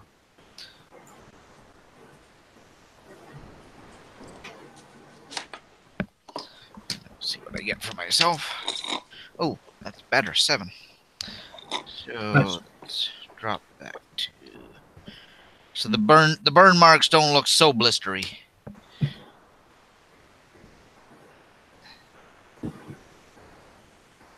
Unfortunately, I can only do that once per day per person. So if our young halfling friend there's less than deep fried chicken when we get him out, I might be able to help him a little. So, do you think we could use this scroll that I have? Or are paladins allowed to cast from these scrolls, or? Yeah, protection scrolls can be used by anybody. Okay. So yeah, you can use a scroll. He looks down the scroll and it says also used by paladins, and his eyes widen and says, "My word!" And then he starts reading the contents of that particular scroll. Okay. And casts a spell onto himself. Is that what that does, or is the context of it to protection from elemental beings? Well, according to the one that I got earlier today, it says protection from elementals, but I'm not sure whether if that is meant to be elements or elementals. Right. So basically, the scroll. I mean, you're high enough level you would know this. The protection scroll will protect you from elementals. So if this thing happens to be an elemental, then it will not be able to get within 10 feet of you, or attack you. However, if you attack the elemental, even with the scroll up, it will break the magic. So you won't be able to attack it either. But it can't get within 10 feet of you, assuming it's an elemental. This you're not sure of. But it's not protect you from the fire that's in the room. So if you go into the room, you're still going to get heat damage. But the creature won't be able to attack you if it's an elemental. It seems like it's in fire. It's engulfed in flames. Perhaps it is an elemental. I'm willing to take that bet. I gotta go in there and rescue our friend there. I recommend you just stand back from the doorway so that your spell makes it so he can't get out. And our half-elf friend here and Aisha will try to hit it with a couple of sling stones and arrows. See if we can pick it off. Well, okay, so also it creates a 10-foot circle, so it's going to be engulfing all of you. Oh, okay. Yeah. I mean, I guess you could stand inside of it if you really wanted to, but if you attack it, you can attack it. So long as my character doesn't attack it, and Well, that's a big area spell, yeah. Yeah, you can back away from it, I suppose, if you want. I mean, that seems reasonable. Yeah. You can make that happen, sure. I just want him to stand near the doorway so that he can't come out through the doorway and get into us, and we'll stand outside that radius and shoot in. Okay, no, that makes sense. Yeah, you can do that. All right. Well, let's try that idea. That he marches up to the door and says, hold on just a moment, Paladin. You're always marching off in a step before I have a chance to speak with you. Hold on just a moment. all right. There's something I can do for you that you're probably going to get burned pretty good, no matter if I do this. But anyway, I'm tired of looking at your face today, and I just take my hand and lightly slap him across the face, and as soon as I do, I cast invisibility on him. Okay. Right, so you're invisible. So you're going to be able to walk up and stand in the doorway, I guess if that's your plan, and the creature won't be able to pass through the circle of protection. As long as the rest of you don't stand in the circle, you can attack the elemental. Yeah. Stand 15 or 20 feet away from him, from the area where he's supposed to stand, and. Yeah. Okay, so. Leo Perrin, do you think we can finish him off with a couple of shots? We did lay some wounds on him. Well, I'm going to need just a little bit of help. Let me call my friends here. And I'm casting Mirror Image next, and I'll bring up 3 images of myself. Okay.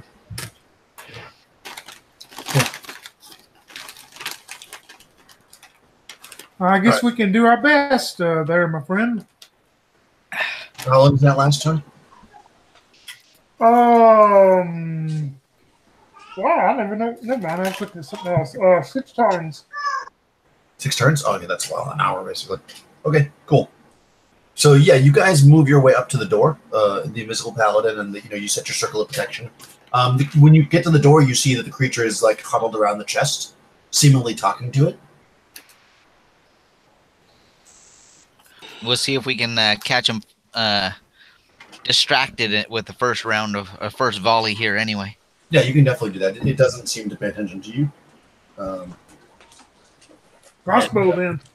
Yep, do it. Sling. Ooh, 19 on the die. 4 damage. Nice.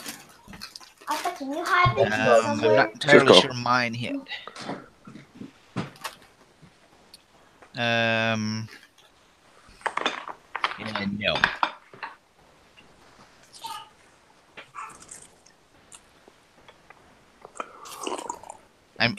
Even with him distracted, armor class 7 is not going to do it.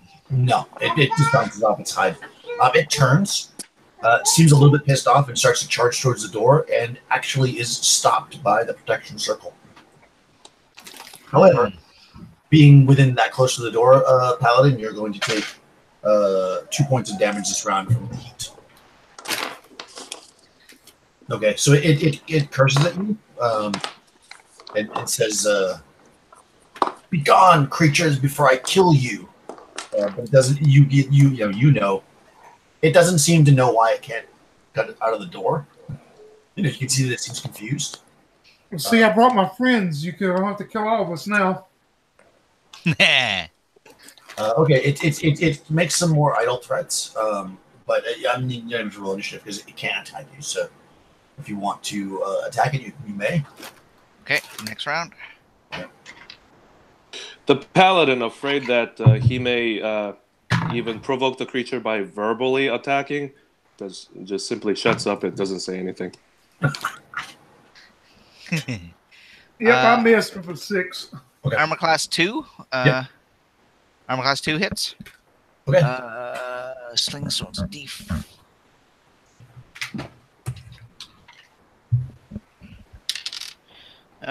One point as I ricochet one off his eyebrow. Okay.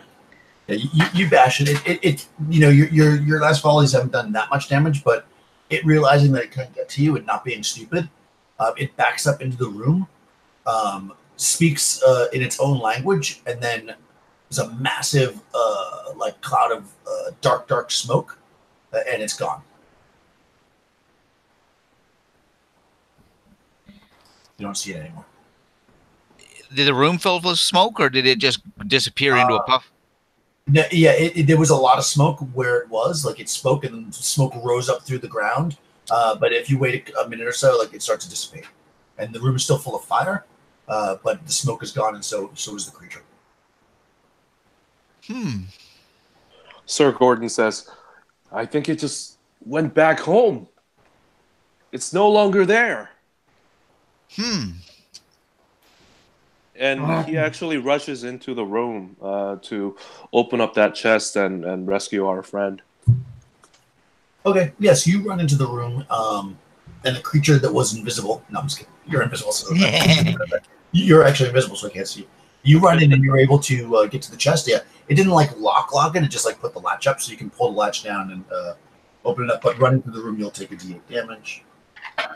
You take 2 points of fire damage as you're running through the room. You open the chest, and when you do, you see the halfling resting on a pile of gold and silver. Well, are you happy now? He says. The amulet's not in here. Grab that thing and get out of there, you two idiots. We just vanquished that large creature that was about to roast you. Blah, blah, blah, blah, blah. Let's go. I could just lock you here and have you suffocate. Come on, let's get out of here. Are you leaving the chest? Could we pull the chest out of there? I'll roast before I leave this chest. Okay. It's heavy. It's got 7,000 coins in it. So oh my god! I'm gonna say it's gonna take you 2 rounds to get it out. So first round, you're gonna take 2 points of damage from the fire. Young. Okay. The second round, you're gonna take 6, and then Mike, you can save on each round, and you'll take half the damage if you save. Oh man. Oh. No. Wow. So how much damage was that total? 2 and 6, so 8. 2 and 6. Another 8. Excellent. You drag his chest out though, and it is quite packed with gold and silver. Well, thanks, guys. I'm not sure I'll pay you for that.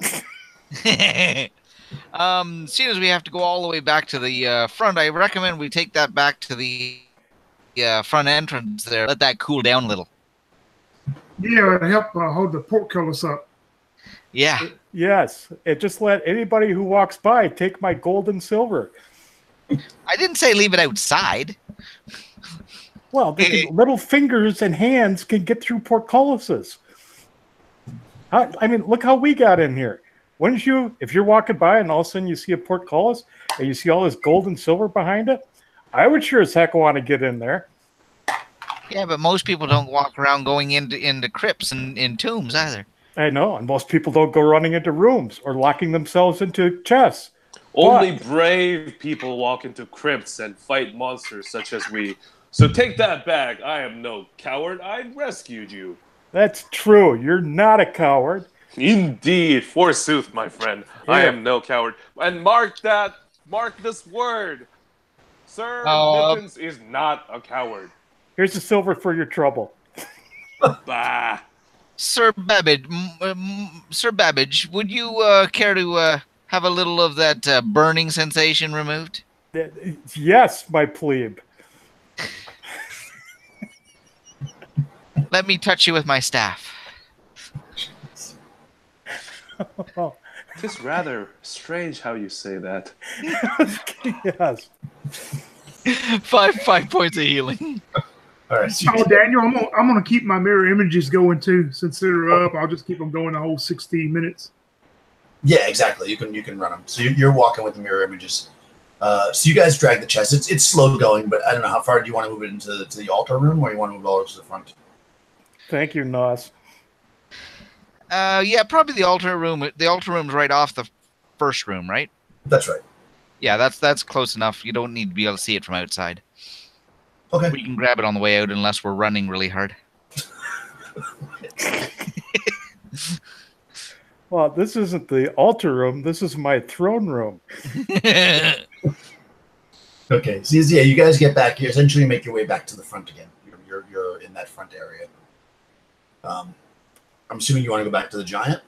Is that true? Yes. Okay. So you guys come south.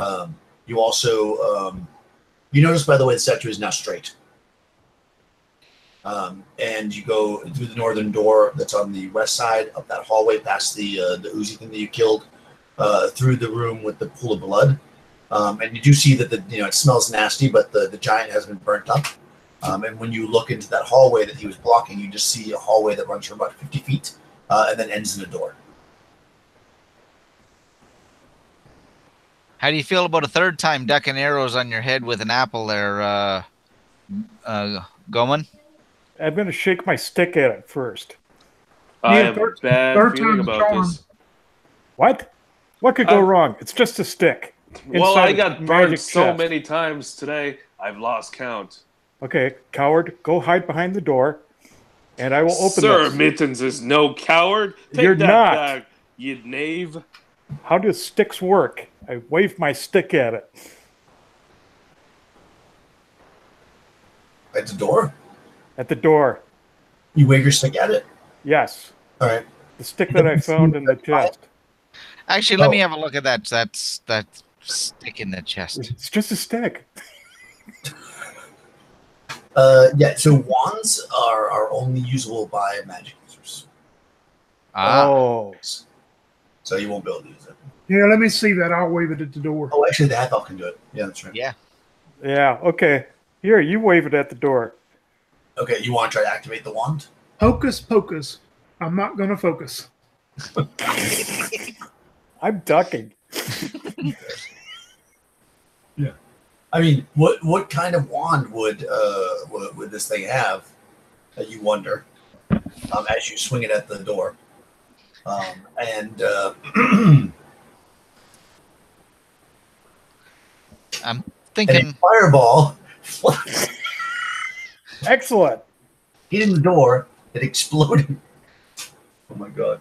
All right, so everybody can make a saving throw versus spells as the fireball explodes in the area. Ooh, I And failed. nice knowing you guys. I saved. Oh, okay, that's good.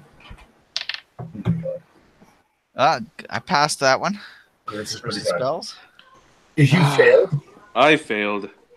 26 points of damage. Wow. That will take me down to negative 16. Oh. Oh, And if you succeeded, only 13. Only 13? Okay. Wow, Tony, I don't even think that the death chart will save you. No, that's the end of Leo Perry, I would think. Alongside Leo, you see a charred corpse of mighty Gordon Mitten, the paladin, with negative 13 hit points. Wow. Wow. Oh boy. Okay. whew. All right, so the door. The good news is the door opens. I'm pretty sure the door is no longer. Yeah, the door is obliterated by fireball. I didn't even get to use my nifty shield and sword all that much. Okay, so are the other two of you still alive? Barely, but yes. Yes, barely. I look like a French fry that's been at the bottom of a deep fryer for 3 days. Ah, If you guys want to, you can make new characters. Generator, I guess. You know, We're not up to that this far. point, I was like, oh, say that you want to take the chest back and rest up and heal back and come back down. Let's say that. And I'm like, they just want to go ahead. There's no rest enough healing back, basically. If you want to go to like the site and make it, or I can send you a pre-gen if you want. I have one. Yeah, we'll use a pre-gen. All right, hold on. Let me see. What do I got? Pre-gen.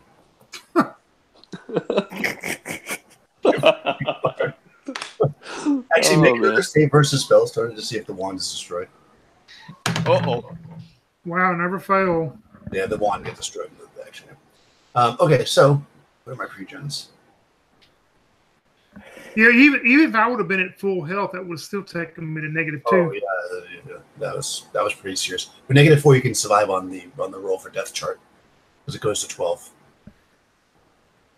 Sorry, I'm looking for my pre-gens. All right, so I've got you're already playing the cleric. You have the halfling. So I have a dwarf, an elf. The elf only has 5 hit points, I think. So we can a fighter, a magic user, and a thief. What do you want, y'all? It don't matter to me. Fighter, magic user, and a thief. I'll take the fighter. Okay.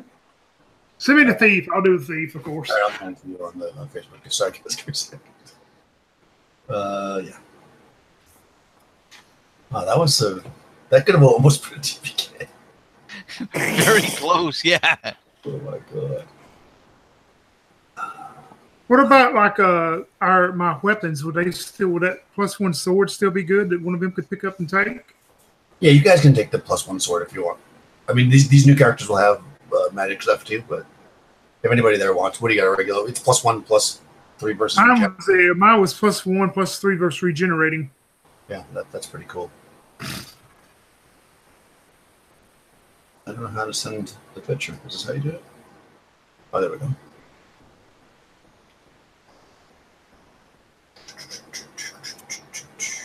I'm very low tech here. You couldn't have died right before the break, so I could do it during the break.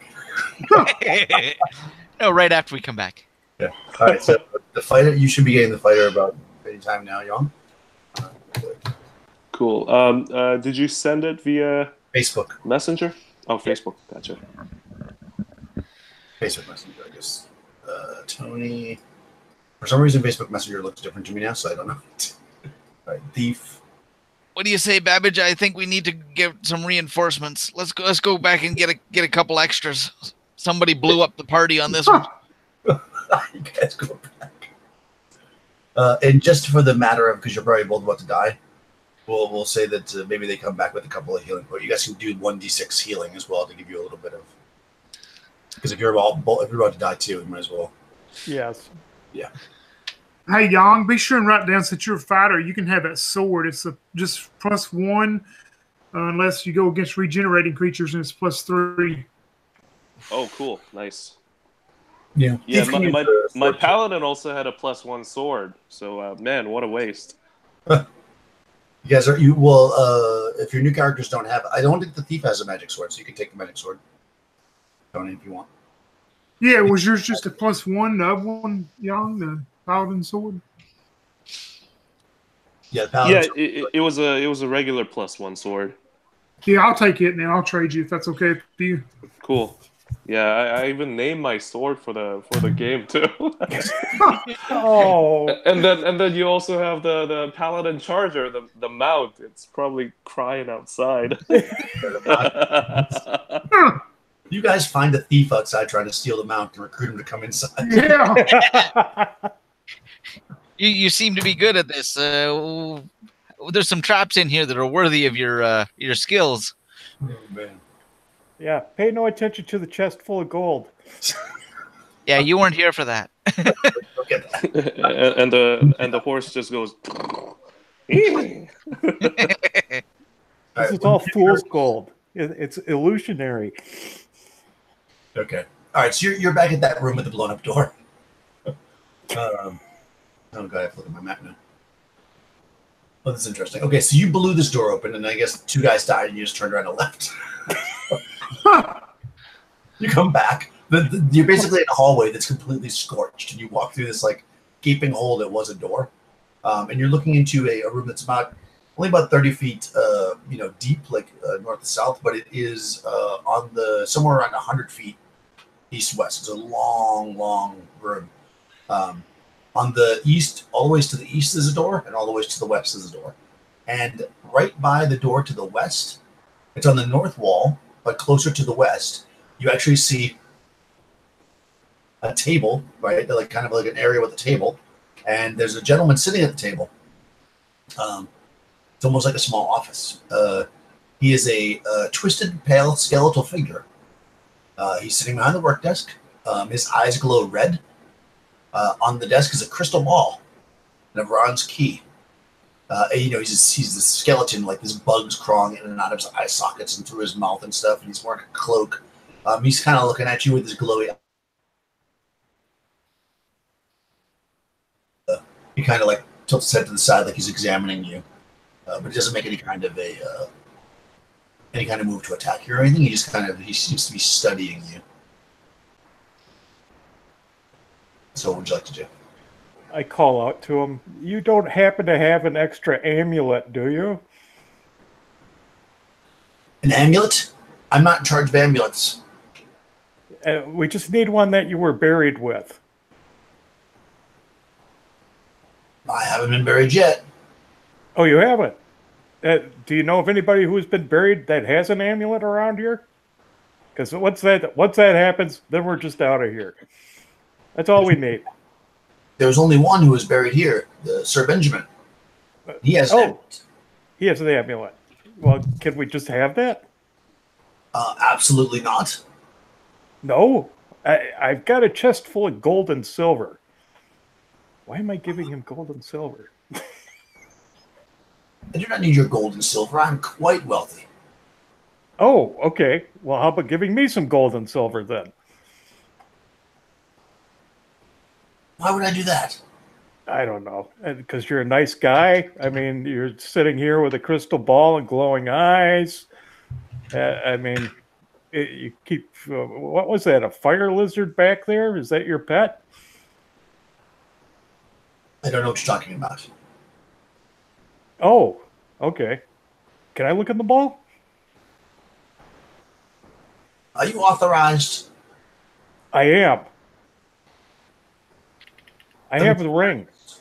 I show him my ring. He looks at it. He studies it. He seems interested in it. Okay. I can look at the ball? Go for it. Okay. What are you guys doing? Just standing back, seeing what he's doing. Okay. I go and I pick up the ball. You grab it.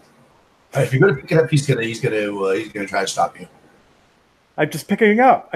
You said I could look at it. You look with your eyes, not with your hands. No. I look with my hands. I'm kind of blind. I need to feel and see things that way. He coughs a little bit, and some bugs come out of his mouth, and he says, Yep. "Do not touch my balls." Not after your balls. I just want to look into your crystal. And I can't see. I had a little fire damage. You have now worn out your welcome. Oh, okay. Well, I'm taking this then, and I'll see you later. Are you going to try to take it? I am taking it. All right. Go ahead and roll initiative, because he's not happy with that. Oh, he got a 6. 4. He reaches out with his clawed-like hand. Well, 2 of them. And tries I to turn to ash. Wow, double 8s. I think he misses both times, I'm going to say, because you have a great armor class. He is. Let's see. Yeah, he misses you by a mile. He reaches out. He's too slow. And you're able to grab the ball if you'd like and step away. Yes. And I roll it down the floor to the rest of my party as I run. Okay. All right, you're running away from him. Okay, what's everybody else doing? I'm going to attempt to turn him and see if I can turn him as undead. Okay. We can try that.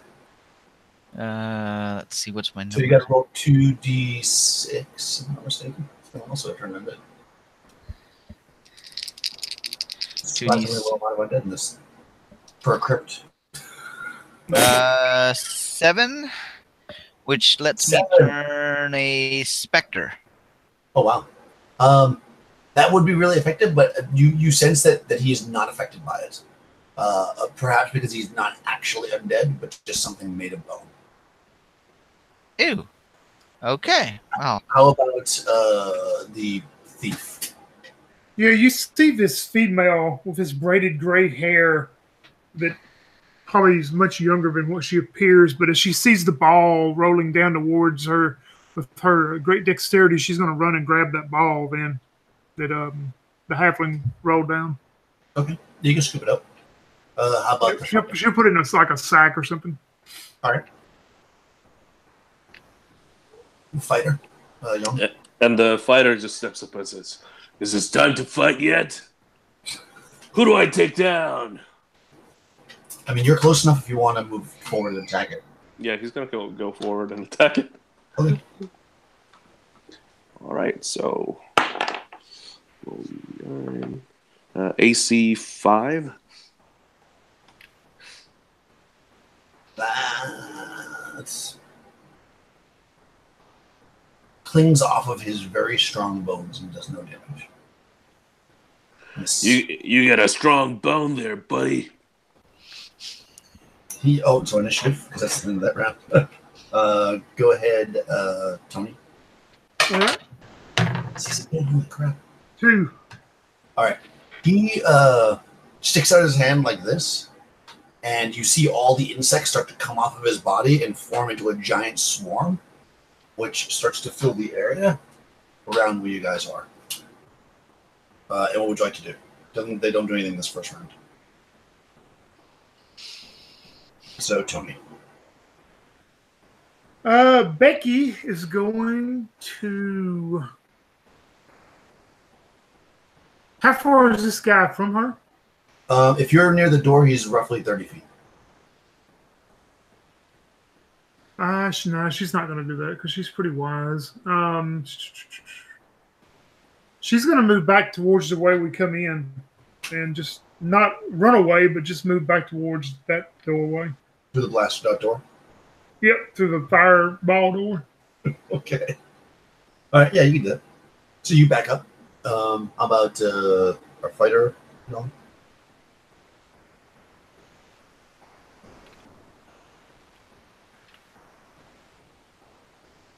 Young?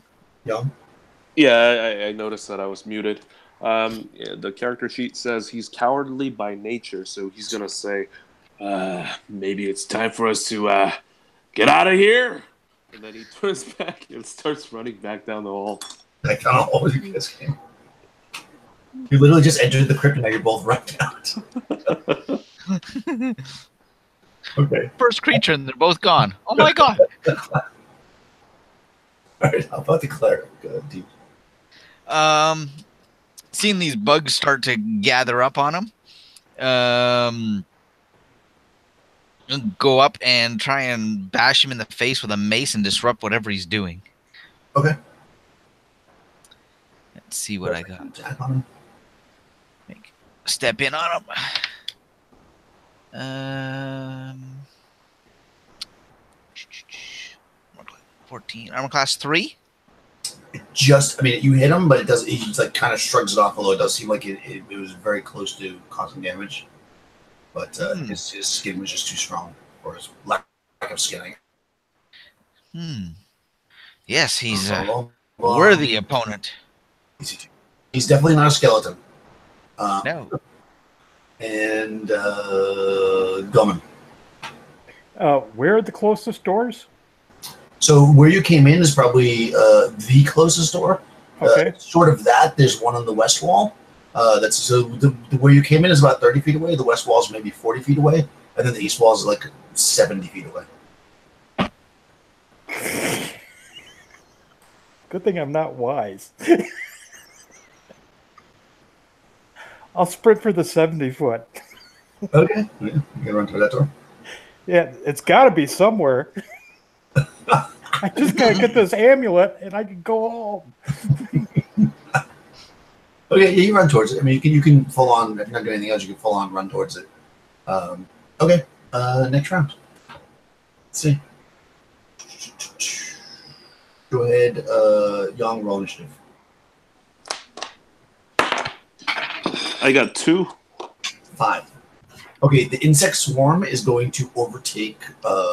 Let's see, it's 30 feet long. I think the only person that can actually hit though right now is the cleric. So you are in a swarm of insects. So essentially, effectively, you are going to take two points of damage. 2 points. And you're being bitten by all form of crazy insect. They're all around you. Yep. Other than that, that's all he's doing. He seems to have his hand up like he's controlling it. Yep.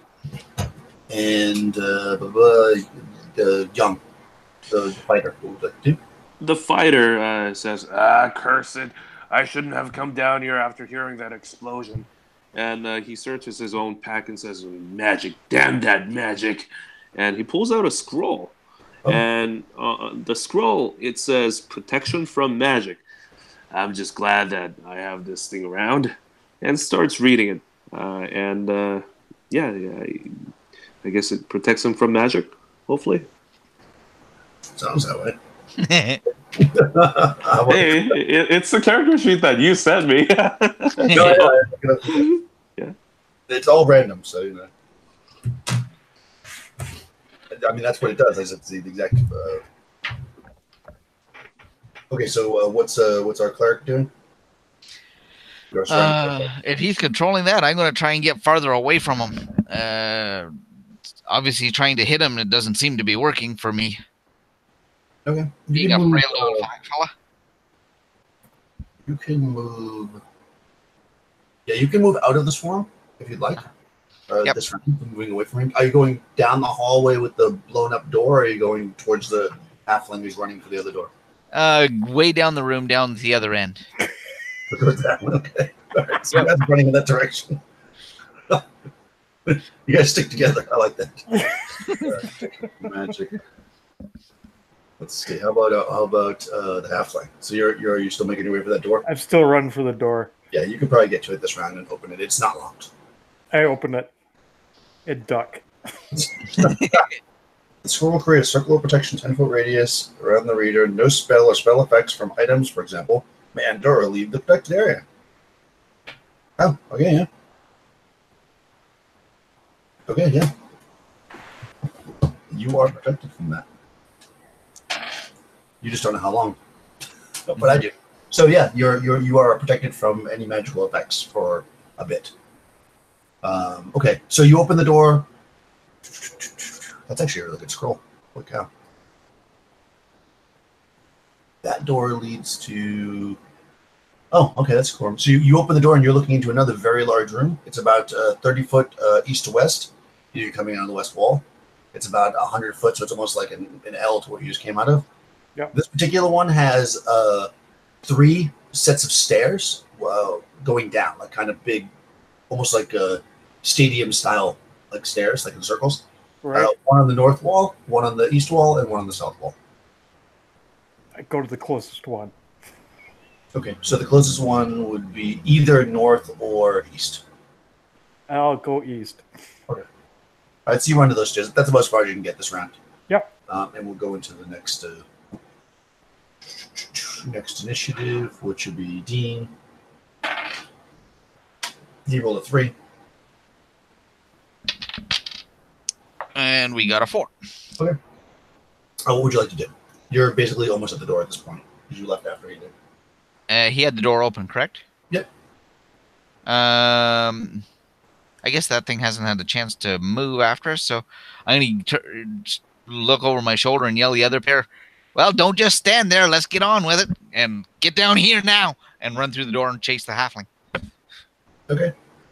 So the way this swarm works is even though you're right out of it, you still take damage because they were like on you for 2 rounds. So you take 2 points of damage this round. Okay. He's trying to make it chase you, but to no effect yet. Yeah. How about you just went Tony with the thief? Well, when she retreated back to the fireball door, would she have been able? Of course, I'm sure she can hear him, but she wouldn't have known where they went, right? I mean, you probably saw them run past you because you guys they were kind of like over here, and the door's here, and they ran this way. So you may have seen them, sure. Yeah, she'll walk back up to the room, and I guess she sees the swarm and the other guy there. She'll take off running that way, then. She's not very. Yeah, she'll do it. Okay. How about our fighter, Young? The fighter says, "It'll be a cold day in hell before Hobo Fen runs from a wizard." And he pulls out his special sword, the wizard slaying sword, and charges into it with a protection of magic affecting him Nice. against the wizard. Yep. Well, are you running towards the boating guy, or are you going with the rest of the party into the other door? The bone guy. He's actually going to try to fight him. So I think, let me just check because you would know this. I think like the elementals, if you attack the magic thing, the protection goes away. Not the elemental, but magic. It's protection from magic scroll that he read. No, I know that, but I think it's a similar thing. Oh, To okay. attack, it goes away. Let me just make sure I could be wrong. Okay. Let me just confirm. Protection from magic. The scroll will create a circle of protection. No spells, no spell effects. May enter or leave the effect area. The effect will last. It may not be broken. Oh, no. Nope, you can attack. You can do anything you want. Yeah, so he's going to charge up to that a bone creature and says, "Face the Spellbreaker!" and lifts up his sword, +2 against magic user, Nice. and slashes at him. Let's see. So, natural 20. Ooh, Wow. nice. Okay. Yeah. And does 8 points of damage. +2, so that's 10. Strength is 16, so that is that +2 also, or is it 1? 16 is +2. Oh my god. Yeah, that's 12 points of damage. Wow. Why couldn't the paladin get something like this? Okay. That's So crazy. you come down with a mighty blow, and as you do, the thing crumbles into pieces on the ground. And he spits at him. Darn wizard. And then he rummages through the bone to see if he could pick out anything useful. There is a ring. Oh, what's this? He pulls it up. He holds it up to his face and says, "Yeah," and he puts it on.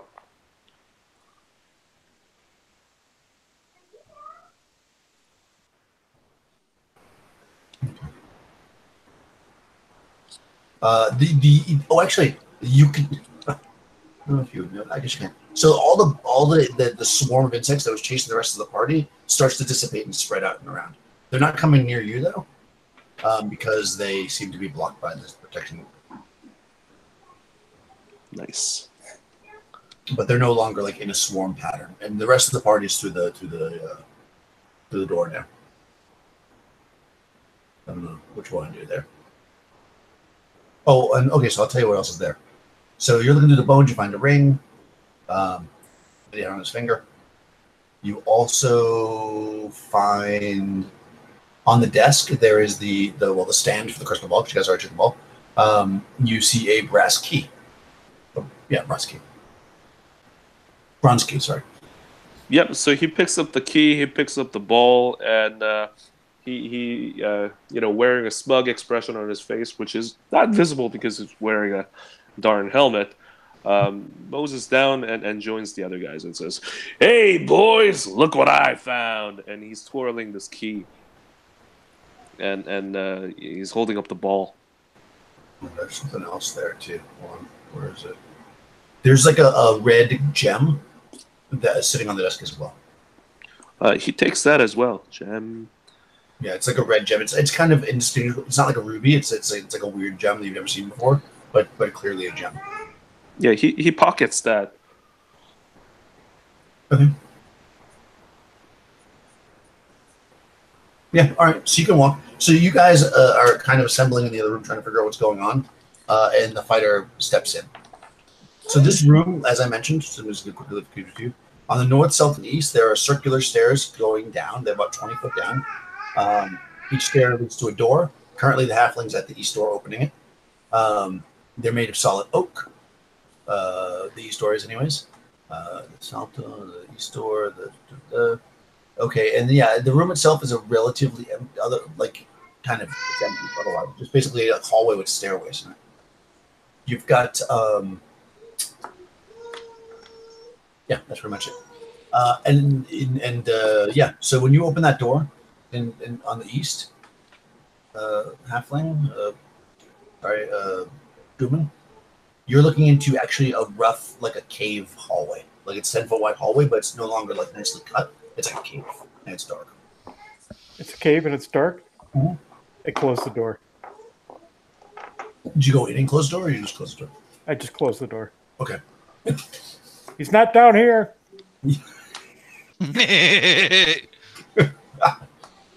Okay. What do you guys not make? turning out friendly. What do you guys make sense of this? And he holds up the findings: the gem, the ball, the brass key that he found, and actually the ring. He shows him. So you would recognize immediately, Nas, that the ring was what was on the creature's finger when he like reached out and was controlling the insects. Okay. Can I look at the ring and see what I think it is? Well, how about some silver pieces? Hand it over, buddy. 5. Better idea. How would you pay me for the service of finding out what the ring does? Well, that's fine then. If you don't want to know, if you don't, want to know what this ring does, then I'm just gonna keep it. I'll tell you what. I'll give you a gold piece for it. Yay, you got a deal, buddy. And then he hands him the ring. You can look at it. I'm just loaning to you. What? You're loaning it to me? Okay. While they're doing that, Becky's going to go to those other 2 doors going down and look for traps. Okay. Yeah. So the north one or the south one? The north one first. Okay. You're going like down to the door and looking for like door traps type of thing? Yeah, she's looking for door traps while they're arguing over the red gem. Okay. Check that was a 2. So the north door. So the north door is oak like the other one. Doesn't appear to be trapped at all, nor is it locked. All right, and then she'll just check the south one and see if it's identical. Okay. So yeah, you walk up to the south door, and as you're walking down the stairs, the south wall above you falls. And you are currently you could almost imagine it like a lid, because you are going downstairs, boom, and you're now inside the stairway in the dark. Yeah, that's what happened. So you guys are arguing, and you see half the wall fall. Did you just see that? Yeah. Where'd Becky go? Yeah, you probably, what's your dex? 16. Okay, yeah, you're quick enough that you wouldn't take any damage, unless you're a gambling man and want to make a saving throw. You know what? My gosh, she is going to make a save. Which one? All right, so make a petrification save if you want to try to jump out so you're not trapped inside of it. Ha! Failed. 6 out of 11. Huh. All right. Oh man, how many I cards? really like Let's Becky. give me another pre-gen. 10 points. Of Oh, she's still up barely.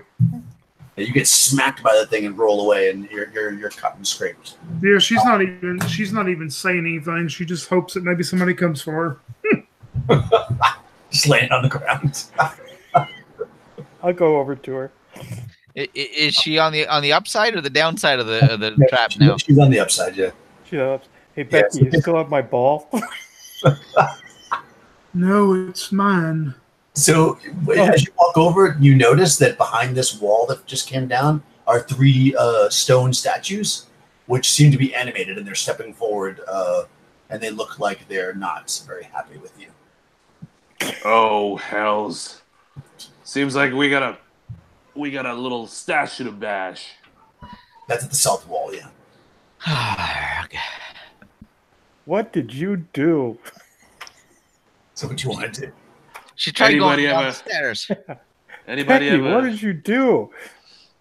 does anyone have a protection scroll against statues? Anybody? Anybody? Nope. I don't feel too good about this. Maybe we should run. They're kind of moving How about you forward. just get in there and hack up a couple of clay soldiers? Yeah, what are you, a coward? Yeah, I can live with that. As long as I get to live. What do I look like? A friggin' paladin? Hey, watch it. He was a good guy. Oh, he's a good guy and a dead guy now. He's a good guy, and he's well done. Yes. By the way, what was that explosion anyway? Who killed him? These statues are approaching you now. It must be that wizard that I slew. Oh hells! What do I do with this? And then he I have looks an up idea. at the statues. Yep, they're getting within range now. So if you want to do something, this is your opportunity. Is there like a bottleneck Slingstone? anywhere? Like a Now you're in a little... giant room. I'll start a slingstone at one. Okay, go for it. Oh my god. I rolled a 3 with a 3 for dexterity with a -3. You guys want to duck as it comes ricocheting off walls, guys? Oh my word. You went negative on us. Yeah, you don't even get up. Yeah, these three statues are walking towards you.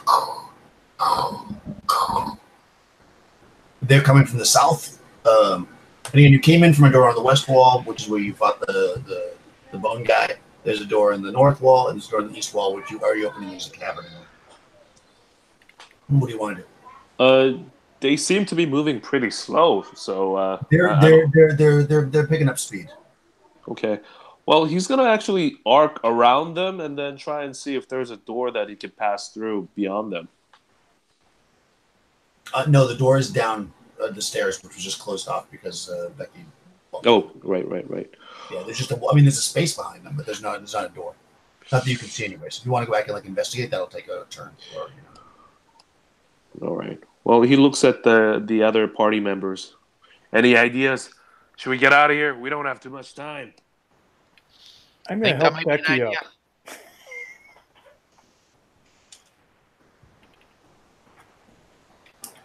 Roll initiative. That's all the time you got. Go for it.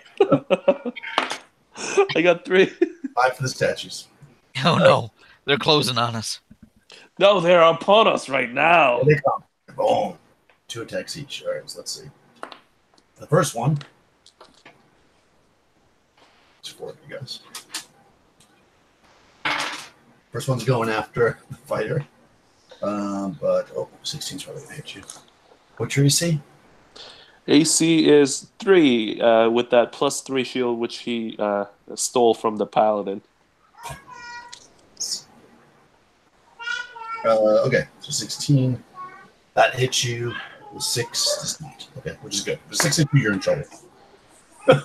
That's never a good thing if they can hit you with a 6. It only does a d6 damage. It's not too bad for a giant statue. 3 points of damage. Ooh. Oh, wow. Second statue goes after the halfling. I think you get some kind of bonus because they're big. I think you get 2 better on your AC. Yeah. Let's see. So their best roll was a 9, which hits an AC of 5. So that does not hit you. And the third one goes after the cleric. 10 on the die is going to hit AC 11. No, hold on. Look at this one. 10 on the die is AC 4, and your AC 7, right? So you actually hit twice. So cleric gets clobbered with 2 stone fists for a total of 10 points of damage. And now it's your turn. I'm barely standing and a little bit cross-eyed at the moment because one of those connected right at the tip of the nose. All right. Nice. Dom. What would you like to do? These statues are on you guys.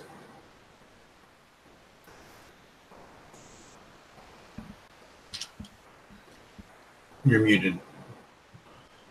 He's going to grab the cleric and run back through the door so that it'll be a smaller place, so that instead of engaging 3 at a time, it'll create a bottleneck and fight 1 at a time.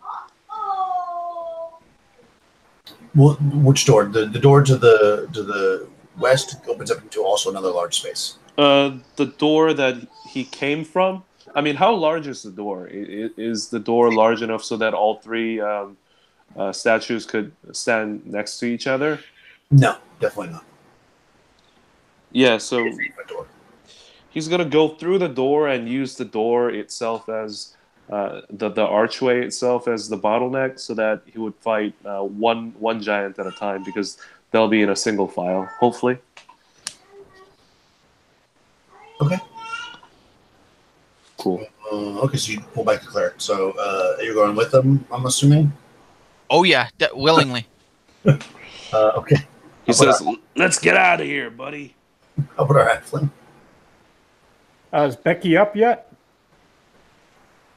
Yeah. She should Okay. She's up. Mhm. I will take my ass out of here. be. You're also running back to the door where the bone guy was? Yes. Okay. And Becky, are you following? Yeah, she's running that way, and while she's running, she pulls out this little bottle and unstoppers it, and she's going to use her potion of healing. Okay. But yep, she'll run back to that room. Okay. You guys run back in the room. There's still a lot of bugs in here and stuff, but they don't seem very organized at this moment. It's just very buggy. So you're back in the room with the I guess makeshift office, if you will, where the guy had the desk and he is not there. The bones aren't either? The bones are gone. You really tore him up there, didn't you, fighter boy? That's right, I bashed that bastard. But we gotta worry about these giant statues following us. Well, go bash them. I'll guard the door here. I can't fight all three of them at once, but if they line up against the door, maybe I can take one down each. You know what I mean? I knew this paladin once who was fearless. He would have taken them all three down. Well, that's why he's also dead. He wasn't using his brain. Or maybe he was. But what can he do against... he was dead. I think maybe his god just took him away at an instant. He was so holy and brave. Just shut up and fight already. And then he braces for the door. He's standing right in front of the door, so that he would get to fight one at a time, hopefully. Okay. I'll stand behind him with my warhammer. If you're just waiting at the door to see if they open it? No, I mean, he's going through the door. So I'm imagining a situation where there's one door, and he's one step behind that door with the door already open. So you hold the door open. Yeah, so that when the giant statues come, only one of them would be facing the fighter instead of all three of them lining up, so that they could all attack him together. Right. Am I? So you're holding the door open, basically. Okay, yeah. They keep going. Okay, let's roll initiative. They're coming into the door. Dean? 1 second. Here it comes. 3. 5 for them. So they're going to come up into the doorway. Again, they can't come through all at once, as noted. He's going to try to push his way through and attack you, the first guy. So he is going to attack you. I got this, guys. And then he holds up his sword, shield. The shield is pretty nice. Okay. So 14. What's your AC? AC is 3. Okay. So they hit you twice. Or he hit you twice for 4 points. Smashes into you, a bit. The other ones can't seem to get through because the doorway is in there. But they're trying. They're like pushing through. It'll take a little more than that to fell Hobo Fen. That's my name, by the way, Hobo Fen. And then he bashes against the giant and swings at him. 18, so that hits -4. Oh, say that hits for sure. Yeah. Cleanly. Yep. And he does 7 points of damage. 7 points of damage. Let's see these guys. Okay. All right, you take a massive swing at him. It does not really seem to hurt him that much at all.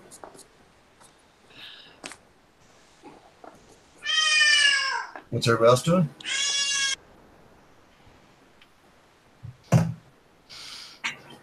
I don't like the looks of that, guys. I'm gonna try healing. What's the thief name again? Oh, don't if somebody else needs it, go with them. I'm okay, I think, for now.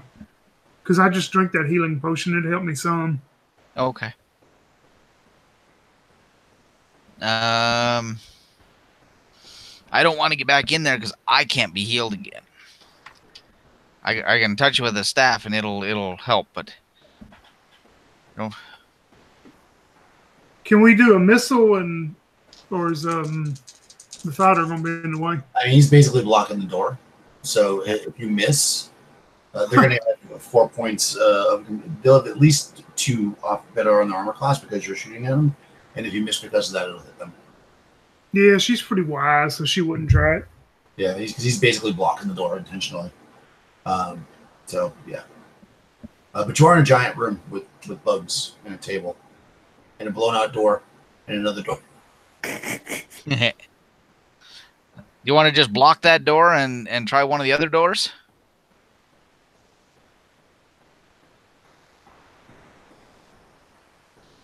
That way seems to have some guardians in it. Yeah, but what do guardians guard? I don't know. The last one had a dead end. With my treasure chest in it. and a halfling in the treasure chest. Imagine that. Exactly. How many other doors are in this room, you said? So you're basically in a room with, because you've been running around, so you're kind of a little bit thrown off. So let me give you try you a little map. Just so it's clear. There's been a lot of running back and forth.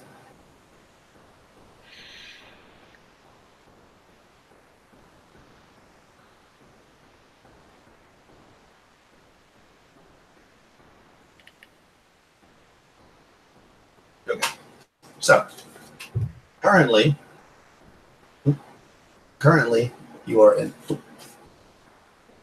this room. Right? This is the blown out door from the firewall. Okay. This is the door that you just ran through, and currently Young's character is fighting these creatures in. There's a door here, a door here, a door here in the room that you just left. These doors each have those staircases around them. Both the north door and the east door, you guys walked down the stairs with no problem. It was a self door that set off that trap. This door over here has not been explored. The bone guy was over here somewhere. Yeah, Becky will run over and check that door if it's we're in the room we're in. She'll go over and check it and just open it and look down it. She'll check it for traps first. Okay. What's your trap check? 50. Okay. Yeah, it seems clear, and also unlocked. Yeah, she'll just open it and see if she can look down it to see what it goes to. When you try to open it, it like you're like, oh, it's not locked. And as soon as you put pressure on it, the door locks itself. Yeah, she'll go back and tell Nas and Goldman that but it appears as soon as she touched it, something changed. Yeah, and it locked. Okay. Nas, what are you doing? Basically, I'm going to try closing that door to block the statues in with us on the outside of it, of course. Yeah. Okay, so the door that he's holding open, you're going to close? Essentially. Okay. It sounded like a better plan to start with. Now it doesn't sound like such a good plan. That seems fair. So are you going to... Oh, he's not there. Okay. So you can slam the door shut. That's fine. Okay. We'll say... Apparently he's not there anymore, so you can close it. Oh, we lost him. Yeah, you slam the door shut, and we'll say he helps you hold it. They bang on the door for like a few seconds, and then the banging stops. And they don't seem to be trying to get into this room anymore, because they don't see you. I'll go try to pick the lock, open the lock on that other door then, if they all come over with me. Okay. Okay. Go ahead. You can roll your luck picks. See what exactly. 95, no. Yeah, that's not right. Okay, so the door is locked. I mean, not to meta, but since he's not here and he has it, Young did pick up the key that was sitting on the table with the guy. Yes, the brass key. Yeah, there was a key there. So, I mean, he's got it, but he's not here, so it's like. So we'll retrieve that key from him and see. Does it look like it'll fit in the lock? It does actually. Imagine that. Rogue lady there. Do you see if that has a way of trapping or setting off some kind of explosion? Because I can't see straight at the moment. Yeah, she'll put the key in there and turn it if it'll turn. Yeah, it does actually. You put the key in, and the door unlocks. She'll open it up and let's go. So you open it, and you know, which is much more effective than a fireball. Pops open. And you open into a 30-foot square room. This room has one of those staircases going down the same way to a door, but on the north wall, but only one of them. Well, there you go, little half pint. There it is. What? This is the one? Yeah, that's the one because she's not about to fall into the stone again. Okay, I'll go do this. I'm just saying, you're the thief one, right? What am I? Once again, short person. Short person gets to go do it. I get it. You drew the short straw. What happened here? I was just out of it for a bit. We saved you from those stone demons. Yes, and the cleric stole your key. I remember the fists coming towards me, and then everything just went blank. Yeah, that was when I closed the door. Oh. Thank goodness. I owe you one, my friend. I'll go down and I'll open up the door. Okay, it is unlocked, and you can open it, no problem. Okay. It opens up into a more like a natural cavern. Okay. North. Looks like, I mean, your torch goes just far enough to see that it goes about 40 feet, then opens up into a room. Okay, just a cavern, guys, with another room. Oh, that's the room I bet we're looking for. I bet not. Mm. You want me to run ahead? Well, I'll be right behind you. Okay, I got this. I'll be along shortly, guys. As soon as my head clears a little. Sure. Was that another short crack? Was that about me? No, that's the fact that I'm on one hit point here and my head's hurting. Okay, so you go forward into the room, and what you see is actually these two creatures. They kind of look like they're brown in color, and they've got like antenna, and they seem to be fondling the walls, which are shiny with minerals. Oh. Yeah, they don't notice you immediately, unless somebody's wearing plate mail. There's your gold mine. Well, who would be wearing plate mail? But those halflings. I have no idea. Hey, you over there! Yeah, they're actually surprised, but so they don't, immediately move this round. But you can see that they're eyeballing you. He's gonna charge. You see this is a large chamber. You see to your right, which would be the east, a pathway heading the northeast, a pathway heading up. Yeah, I'll head up. Yeah, you'll have to go past these things to do that, but okay, that's fine. Okay. He's gonna charge at it, wearing his plate mail, using his metal sword. Yes. You run past. Okay. He's gonna sounds like a trash can banging in the wind. He's gonna charge at it, run after it, and he says, "Die, you bastards! Whatever you are." What's everybody else doing? Oh yeah, Becky will start running right behind the halfling to that over entrance. Okay, perfect. All right, so let's roll. Same here. Since it's your armor on the line, like you can. Exactly. They got a 1. The worst initiative I've rolled so far. Excellent. I got a 2. Okay, they are faster than you, but you got 2 rounds on them, so you can actually get to that cavern. If you're running straight across to the northeast, you can get to the cavern before they kind of get to you. Yes. They're giving chase, but they won't follow you very far into the cavern because there's no minerals down there. I mean, does my character know what these creatures are? Maybe. He may have encountered them before. Yeah, exactly. Yeah, fighters hate these. They're like the bane of the fighter. But luckily you surprised it. Damn it. Oh well. Next time. Foil. Oh. Okay. So you head down the corridor to the northeast, and eventually you come to a set of stairs. Going down. I guess we're going down. All right, cool.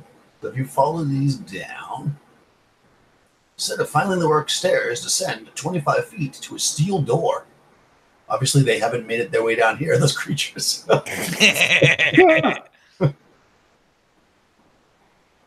Okay, so you come down. There's a steel door at the bottom. It has 2 keyholes, each located. That's the way we're saying that. It has 2 keyholes, one on the left and one on the right. You don't see any hinge though, so you're not really like it's weird. It's almost like there's 2 doors, like it should open this way or it should open that way. But also on the west wall and the east wall, so on both walls there are keys hanging. Oh. So you've got a left keyhole, a right keyhole. You got a left key and a right key. Can we? Too bad can we I look have at these the 2 short- keys and. Oh, also I should probably mention too that when you look back up the stairs, you see there's a really large boulder floating in the air.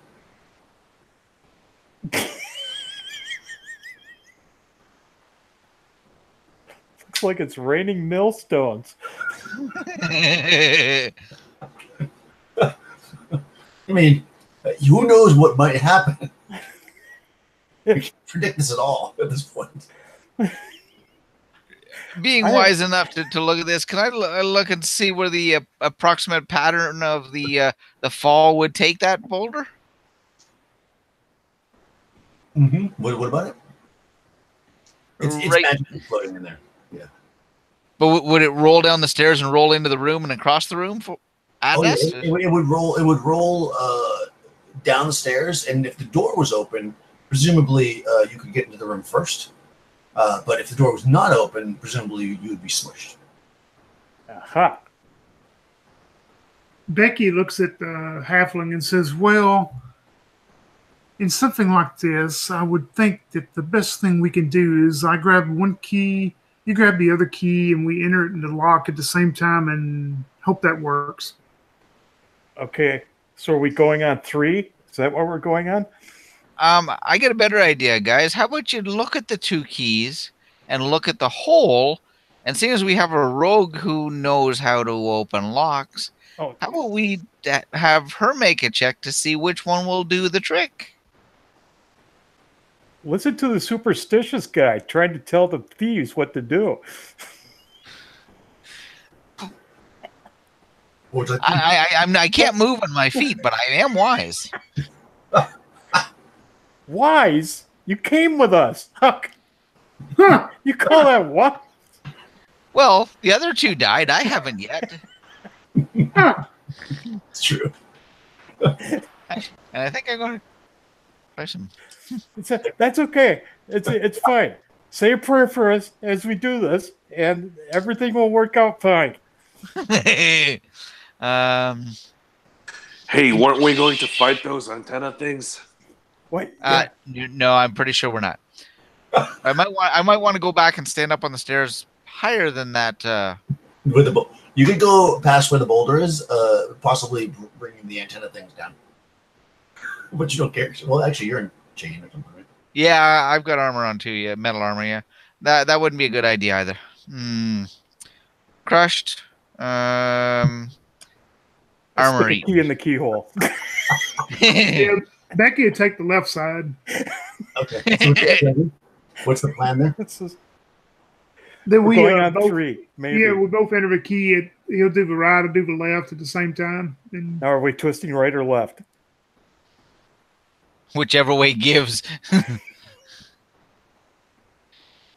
Okay. Yeah, so you guys take the keys. Each of you take one side. So am I assuming you're taking the key from the left wall, put it in the left keyhole, and the one from the right wall, put it in the right keyhole? Okay, fair enough. Where's everybody else? Are you at the top of the stairs, or are you going to risk it at the bottom? That's the question. I'm going to risk it at the top of the stairs, actually. Okay. All right. How about Yeah, I'm gonna be right next to him actually. next to the cleric? Okay. All right, good. All right, so you guys stick the keys in, and the boulder drops and starts to roll down. I think we just made the right choice, guys. So you're going to do this. And just as you're turning it, Becky looks and she notices that only the key on the left side had any scratches, so the other keyhole had never been used. Oh. Expended the boulder, blah, blah. Okay, so save versus petrification for half damage. Otherwise, take 18 points damage. how many? 14. 18? 14? 14. That would put her at -6 because she failed. Oh man. Yeah. That only puts me at -13. All right, well, negative 13 is definitely dead. Negative 6, you might be alive. Roll a d6. Oh my gosh, a 6. No, you're not alive. Oh man. No, definitely not. Where's my injury death chart? Even because the one-shot one is much more... Oh, actually, let me check. The one-shot one is much more friendly. 12. Oh, no, you're not dead. You just lose... Now Both arms and both legs. Yeah, you lose... Well, destroyed limb will die in 3d6 rounds unless tourniquet is applied. So actually, it's not bad. So what got smushed? Let's see. We'll roll randomly. We'll roll a d4. We'll go right arm, right leg, left arm. Okay, left leg. She got run over. It's crushed. As Yeah, soon as that... She looks Yes. over where the halfling's body is, and she goes, I guess I should have just did the left key. And she'll take the left key and try to open it, the left door. The left key again and try it. Yeah, and the door opens now. She screams up to the top of the stairs and says, I'm going to crawl in here if y'all want to come on down. As whoever is the injured one there that's in risk of dying, I'm going to come down and use the staff on them to heal them a little bit. Oh, okay. You do that. See what they get. Oh, Well- that's good. That was 7 points. Okay. All right. And I'll say that also healed up the... your leg is still destroyed, so you're going to be moving slower. But, you're going to have to, use you have to have a staff or something to walk on. Otherwise, you get no leg. You're basically a peg leg. But the healing will seal up the wound, so you won't die from bleeding out. Okay, Mike, do you want a character for the last 20 minutes? Well, he turns over to the cleric and says, "You are the wiser one."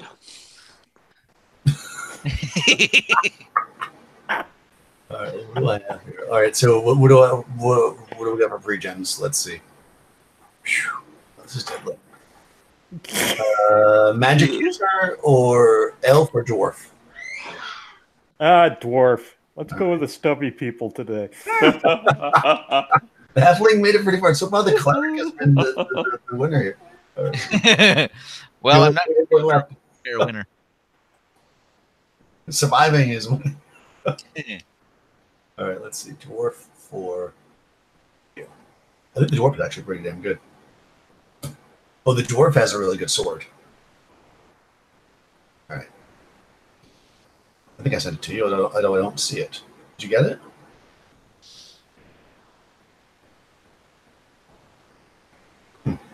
Well, there it is. I see it now. Yeah, I got it. Cool. Yeah, he has a intelligence sword. An intelligent sword. Yep. Sword would have been smarter nice. than I am. I know, and that could be a problem, but probably not. since it's not Exactly. much time left. But it Oh, also this is great. So the regular powers you can do well, all the powers, the regular powers and the extraordinary powers, you can do each 3 times a day. Okay. So, as we go into the last room. Hey guys, I think I hear somebody That magic coming down was this way. like so good, and nobody get that connection. All right. So, I yes, hear you're somebody looking coming into a down room. this way. Past all the other bodies? Yes. Hey, who's there? What? Is someone down alive down there? Barely. A couple of us barely. It's me, Rufides. An I don't want to Egyptian fight dwarf? anybody. No. Did they send you down to reinforce us? No. I heard that you guys needed more help. I wouldn't say it's reinforcement unless you guys are really poor at what you're doing. I don't know about that. If you want to join us, you're welcome to. Well, okay. I would love to. We're all set. You made it through the armadillos up there? The armadillos? Yeah. Yeah. Oh, you mean those things that tried eating my sword? No problem. What'd you do with him? I don't know. Ask the sword. Ask the sword? Yeah, never mind. What, Sword. does it talk to you? No, that only makes me sound like I'm crazy. I think he is crazy. You're not saying that I'm crazy, are you? I think we're all crazy. I wouldn't say it out loud at all. No, I wouldn't. Well, who the hell would wander down here alone? Well, I heard that number one, you sent a halfling to do a dwarf's job.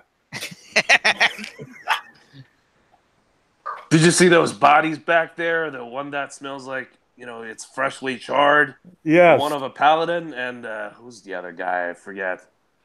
Elf. The elf?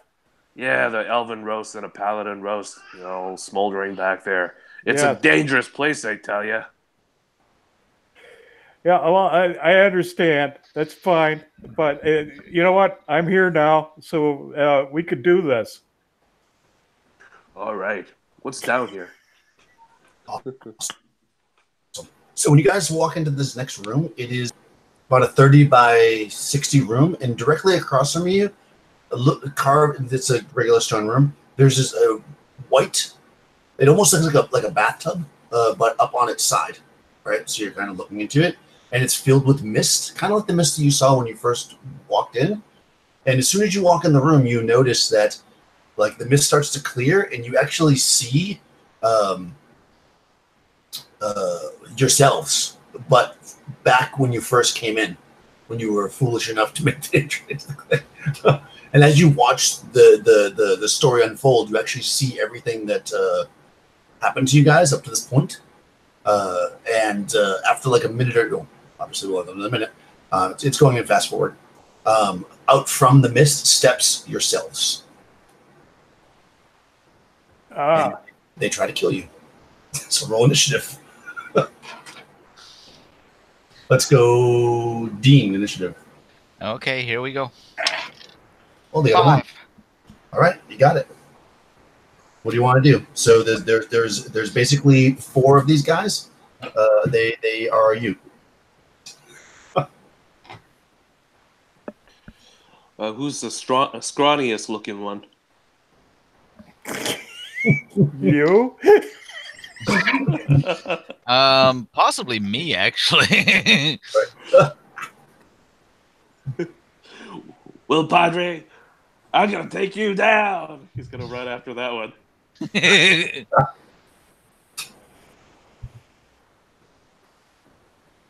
Okay, go for it. Make an attack.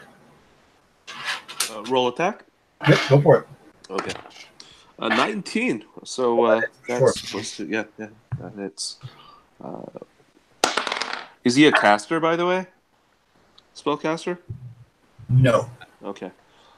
He does. Let's see, 4 points of damage. Okay. Excuse me, 5 points of damage. Oh, nice. Okay. Doesn't quite kill him. How about I think I'm going to stay back a little bit because I'm not feeling that great, and I'm going to use hold person Oh, nice. on probably the big fighter type guy. Okay. And you failed to save. So he's held. All right, cool. Hold And that person. basically lasts forever. Like, I mean, it lasts long enough that he's basically out of combat. Yeah. Okay. How about our dwarf? Newly joined the party. I'll attack myself. Okay. Go for it. That's a 13. 13. Their AC is 5.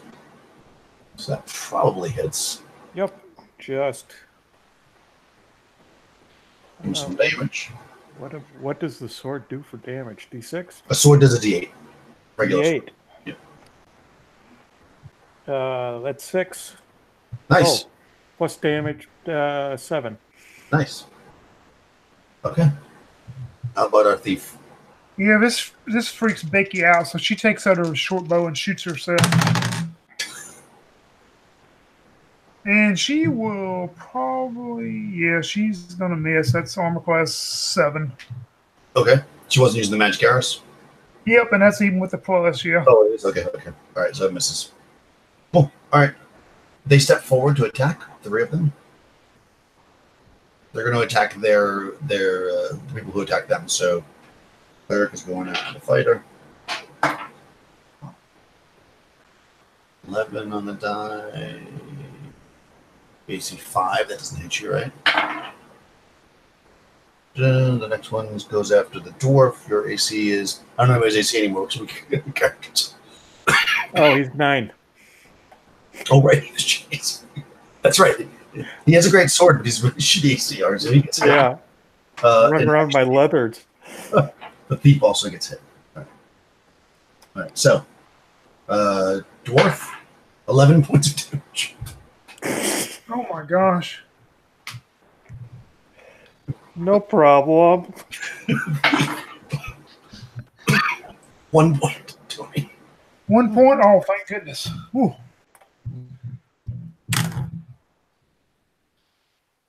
Oh my, that was funny. I mean, they did 12, and I rolled an 11 and then a 1. That's how it works. Okay, initiative. Our dwarf, Mike can roll 2 on their side. 3. Okay, go first. You got 3 standing: a thief, a cleric, and a dwarf. I'm the dwarf. I'm hitting the dwarf again. Do it. That's a 20. Oh, that definitely hits. There we go. Oh, for 2 points. That's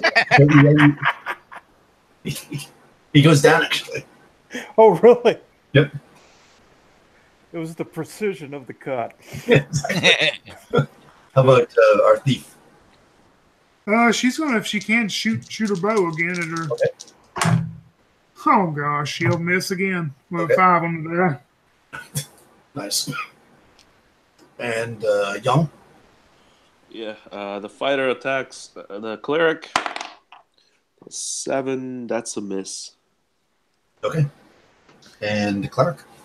I'm going to take a sling stone and shoot at the which one went down? The dwarf went down. So you got a thief standing and a cleric. Cleric's been hit. Thief is not. The thief then. It's Okay. been wounded, I believe. Yep. Back up here on the table. 19, 16. That's got to hit. 16's got to hit. Yeah, it's like armor class 1. Yeah. Okay. Well, I can probably point out too that when the dwarf died, he changed back into a kind of a blobby form with no face and fell on the ground. So he doesn't look like you anymore. Uh-huh. Okay. That definitely hits the thief. So the thief's been hit. 4 points. Okay, awesome. Now it's their turn. So we've got the thief and the cleric still up. The cleric was going after the fighter. Misses. Thief was going after... Who was the thief attacking? The thief, right? The other thief. 10 misses. Oh, because they both miss. Next round of initiative. Young. I'm sorry, Tony. All right. 1. 2. All right. You guys go. What do you like? Thief or cleric? She'll try to shoot the thief again with the bow. Oh my gosh, a 6 this time on the die. So, wow. You're so dexy too. Like you should be hitting everything with the bow, and you're missing. I know. Okay, Young. Still attacking the cleric. And I roll 6. So no. Okay. Cleric. Well, we got good odds here. I'm gonna pull out the mace to try and do some more damage. I'm gonna try and smack the thief. Okay. Ooh. Armor class 9? Nope, that doesn't hit. Okay. The dwarf, please. It's a 3. You roll 3. Yes, It's like you guys want to die. exactly. Or we all rolled single digits, and the highest one has negative to hits. Okay. All right. So everybody's kind of involved in the melee now, so I'm going to roll randomly to who they go after. So the cleric goes after actually the fighter, but misses. So that actually worked with the same person. Wow, they missed terribly too. I guess we've used up all our good rolls. So okay, so Young initiative 1 on their side. Jeez. 1. I'll let you go, but if they're still going to be up to make an attack at the end. Okay. So go ahead, fighter. Yep. That's 9. AC 5? That's No, not. no. Yeah. Oh, don't say 6. Gotcha. That is plus 3, 5. All right, is that the cleric or the thief? The cleric.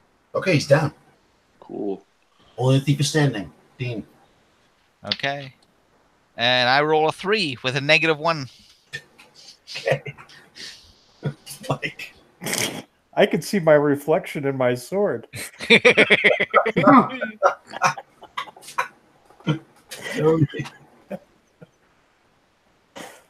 Yeah, that was a 4. Yeah. Wow, here we go. Let's see if I can get a 5. Hey, it's 16, so I know that hits.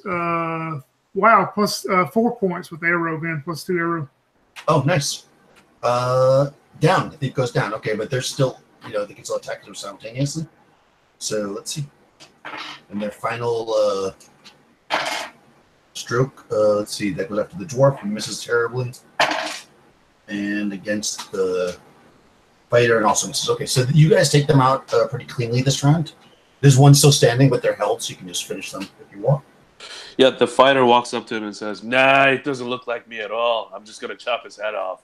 And then swings and decapitates the bastard. Okay. So once you've done that, and these creatures fall to the ground, and again, like their faces have melted away and everything, and like any of the armor and stuff now just look nothing, like they're naked basically. You look, and that bathtub thing has become a portal. It's basically a door. You can look into a room, and you are looking into a room. What do we see in the room? Okay, so this is a pretty large room. You're at the back of it, so it's basically like you see a sarcophagus at one end, all the way to the other end. A couple of pillars. So let's see. Characters emerge from the massive find with the similar stone slab found in Area 13. So you come out of the same, when you step into the room, you're coming out of a similar bathtub. So there's 2 pillars stretching all the ways up, 30 feet high ceilings. They're on both sides of a small staircase leading up, and there's a stone coffin sitting on top. And all that's really interesting. You're taking that in when you realize, oh, how come I didn't notice that standing in front of me is an 18-foot tall devil? What? He has his arms crossed like this, and he sees you, and he says, "In order to keep my bargain, I must protect the tomb. I'm sorry to kill you, but this is how it is." And roll initiative. This is an Efreet. So where are we at? Let's see. Let's just start so I can do a clean. Dean, you'll be initiative, and we'll Okay. go this direction. So there's an Efreet in front of you, and you rolled a 4. And I got a 1. Oh, That's okay. not Going gonna go well. first. Oh boy. Oh, I suppose I should look them up to see what they do. But I know that he flies forward and punches somebody in the face. That's for sure. And he is on fire. By the way, the protection from magic is still effective on the fighter, right? Nope. Oh boy. Nope. It was only good for a turn, which is 10 minutes. So it's long gone. You did, in fact, kill that creature, though, because it was a golem, which was destroyed because it stepped into a protection from magic circle. Otherwise, that was a pretty tough creature you were fighting. Cool. Yeah, so it was a pretty good move. That was a good use of it. This guy is the Efreet. So the free willing, blah blah blah. They can create objects and illusions. Okay, so he's just gonna punch you in the face. Oh, he only gets one attack. All right, he's gonna fly forward and attack somebody. Let's see. I will roll randomly. So he flies forward with his big muscles, and he goes, "Hey, number 3, which is 1, 2, 3. That's the thief. I'm 16, which is definitely gonna hit you." Oh, sorry, Tony. You have killed you twice in one game. Oh, that's not bad. 10 points. I mean, it's That'd bad. be -4. All right, roll a d6. 4. All right, so that's 8. Chart. Nope, that's not right. Where's my chart? Oh, how did I do that? All right, here we go. Nope, that's the body. Here we go. 0 hit points for 1 shots. 8. You're knocked out for 2d6 rounds. So you're basically, unless the party doesn't, unless it's TBK, you're probably going to be fine, but you're basically unconscious for the. Well, it's 2d6, so it could only be 2 rounds, so I should just roll it. You just want to keep track of it. If you wake up, then you can just. It's 8 rounds. I mean, it might go 8 rounds, so I guess keep All right. track. Round number 1. Okay, so you're knocked unconscious by this giant devil. He punches you in the grill. Okay, it's the party's turn. Dean. I think I am going to cast Protection from Evil on myself That's a good idea. and move myself back to the edge of the party so that we can actually still hurt this guy somehow. Okay. How about our dwarf? Okay, my drums of panic. Do I know what that does? Yeah, you when you play them, it causes like a fear. I believe they get a save, but I'll look it up. But you just gotta pull. I mean, they're big kettle drums, so you pull them out. It'll probably take you around to set them up. You're like the band showing up. You're like, hold on. Where are my roadies when I need them? Yeah, and you're like, dom dom dom dom dom dom dom dom dom dom.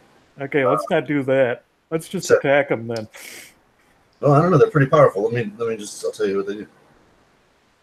Rings. It'll just take you around to set them up. I mean, you could die in a round, I suppose, too. These large kettle drums have no effect on any creatures, so they don't affect you because you're right next to them or anybody close to you. They must save versus spells or run away from the user for 30 rounds. Yeah. There we go. So, yeah. I think I'll set them up. I mean, if it works, he's going to run like hell. Yeah. It's pretty good. All right. So you're the dwarf's like in the back taking off his drums. Yep. He's like, hold on, guys. Thief's knocked out. How about the fighter? This mother slapper doesn't look too tough to me. I'm gonna take him down. And he's gonna charge forward. Attack him. Got 18, -4 Oh, that's AC. it, yeah. And does 8 points of damage. Oh, wow. Nice. That's a good hit. He seems impressed by your boldness to attack him. But he's still going to kill you, he says. Ah! Book, so I can have to have multiple things open at once here, sorry, guys. Let's share. That's the end of that round. So, Mike, roll initiative. As a 3. Nice. Ooh, 6. He's going to go first. So let's see. He's going to transform his body into a pillar of flame.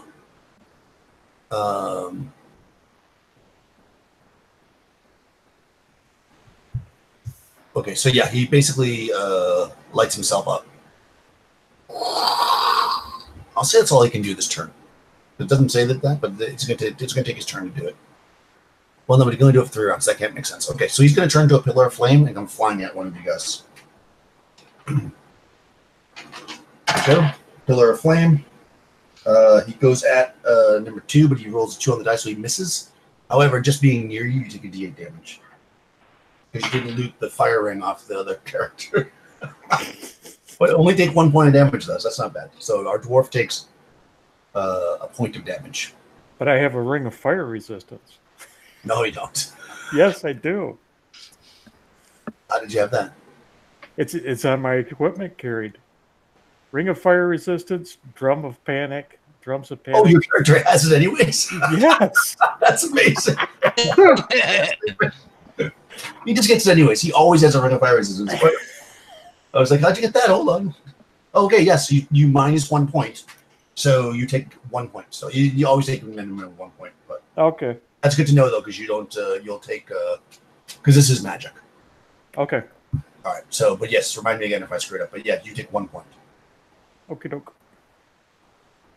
And, okay, but it's your turn. Am I tuning my drums yet, or am I just going to Yeah, start you can banging set him up, away? although he is on top of you now, so he will not be affected by them. He has to be away from you to be affected. Oh, He has to be, because anything within 10 feet of you is not affected. I mean, you would know that, so. right. Do I run away with the drums? I mean, you can run back. Yeah, I'll stumble over my own feet. I'll just go at him with my sword then. Okay. I'll put the mallets down. I'll swear. I've been so wanting to use these drums. And now you made me mad. Go after him with my my magic sword. Nice. Oh yes, for a 3. Well, you were getting ready to play the drums. You weren't really very ready for it. Yes. And I'm so angry right now. All right, our thief is knocked out. Fighter. The fighter's gonna attack. He's gonna lunge at him again. Rah, take this, devil. And he does 17, so that does -3 AC. And he does 5 points of damage. Nice. All right, he's hurt. Cleric. I'm going to use my Ring of Wishes.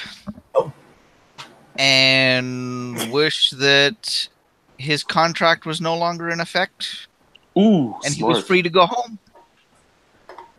Oh, interesting. You are wise. Yep.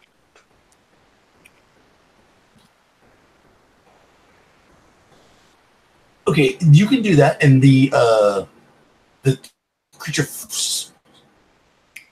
flies at you rapidly.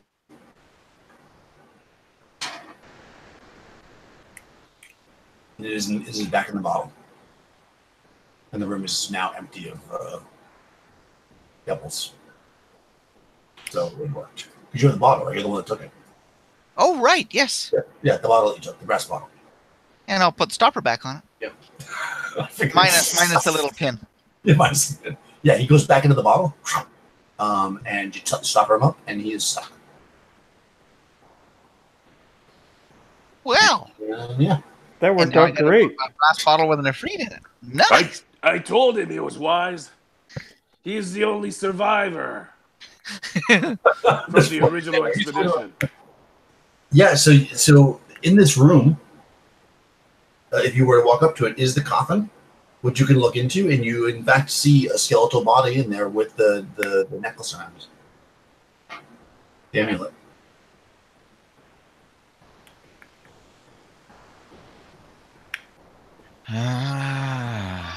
Is this the stuff that they wanted us to fetch? Yeah. It does look to be. But give me 1 second. I want to cast Detect Evil to see if he is actually still alive or if there is any evil in this area. I just want to check on the amulet.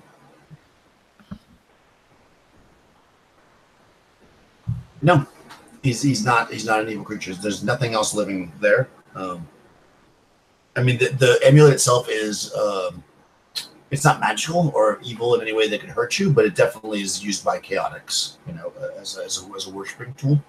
It's like a holy symbol, if you will, unholy symbol, but it's not evil in that sense. So no, he's harmless. He's basically just a skeleton. So that would have detected if he was a resting undead, but Yeah, he's 100%. not. Yeah, he's not. Nor is the amulet evil in a way like it'll like possess you if you touch it or anything like that. No, there's nothing evil here. In that sense, in game terms. Yep. Okay, we'll take the.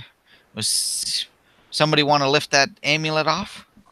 Hey, you don't have to ask me twice. He just grabs it and pulls it out of the corpse. Yeah, they didn't like snap it in the back, so you can pull it off. And you probably think it's gonna be hard. You're like, whoa. Neck bone comes flying out across the room. Oops. You have the amulet in your hand, and by now the thief is waking up on the floor. I don't believe was it the thief or was it the dwarf that got the healing from the stone? No, you've already healed the thief, yeah. Okay. From the staff? Yeah. Yeah. I was trying to keep a running total, but my names are kind of getting a long list here. No, I know. There's been a lot of stuff. No, well, I just remember that because it sealed up the leg. That's why I remember that part. Okay, yep. Otherwise, it was hard to keep track. You were doing a good job keeping track. It's neat because it only works once per person, but it's unlimited charges. It's like you just have to keep track of that. But yeah, so you guys got the amulet and you can make your way out, avoiding the rust monster on the way out. Unfortunately, for my sad DM, I don't get to rust monster you guys, but it was a die, so that's the way the dice fall. Good with the wish. I forgot that cleric had a wish.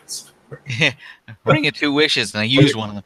Yeah, exactly. It was a good use because that thing was tough. But in the end, basically he wasn't. He never came back. And the thing is, and I'll just reveal this because we didn't play the whole module, so you wouldn't know. But basically, there's like a thief that set this whole thing up to basically have adventurers go in there and kill the monster so you can steal stuff. That's basically what the plot was, and that we'll say that'll be uncovered, and you guys are regarded as heroes, and you were able to take your gold out that you got, the 4,000 gold pieces and 3,000 silver pieces. And ashes of magic items that got destroyed because the chest was open inside the fiery room. You made it. The cleric made it all the way to the end. With one, Wow. That's awesome. Barely. With 1 hit point, right? Yeah. Oh my. Yeah, I don't even think you didn't even go on the death chart, did you? You didn't even go down, actually. It wasn't even. No, but I had 1 hit point left. Yeah. Yeah. Wow, that's pretty good. So that was actually a legit make it to the end. Yeah. All right, guys, I'm gonna end the broadcast.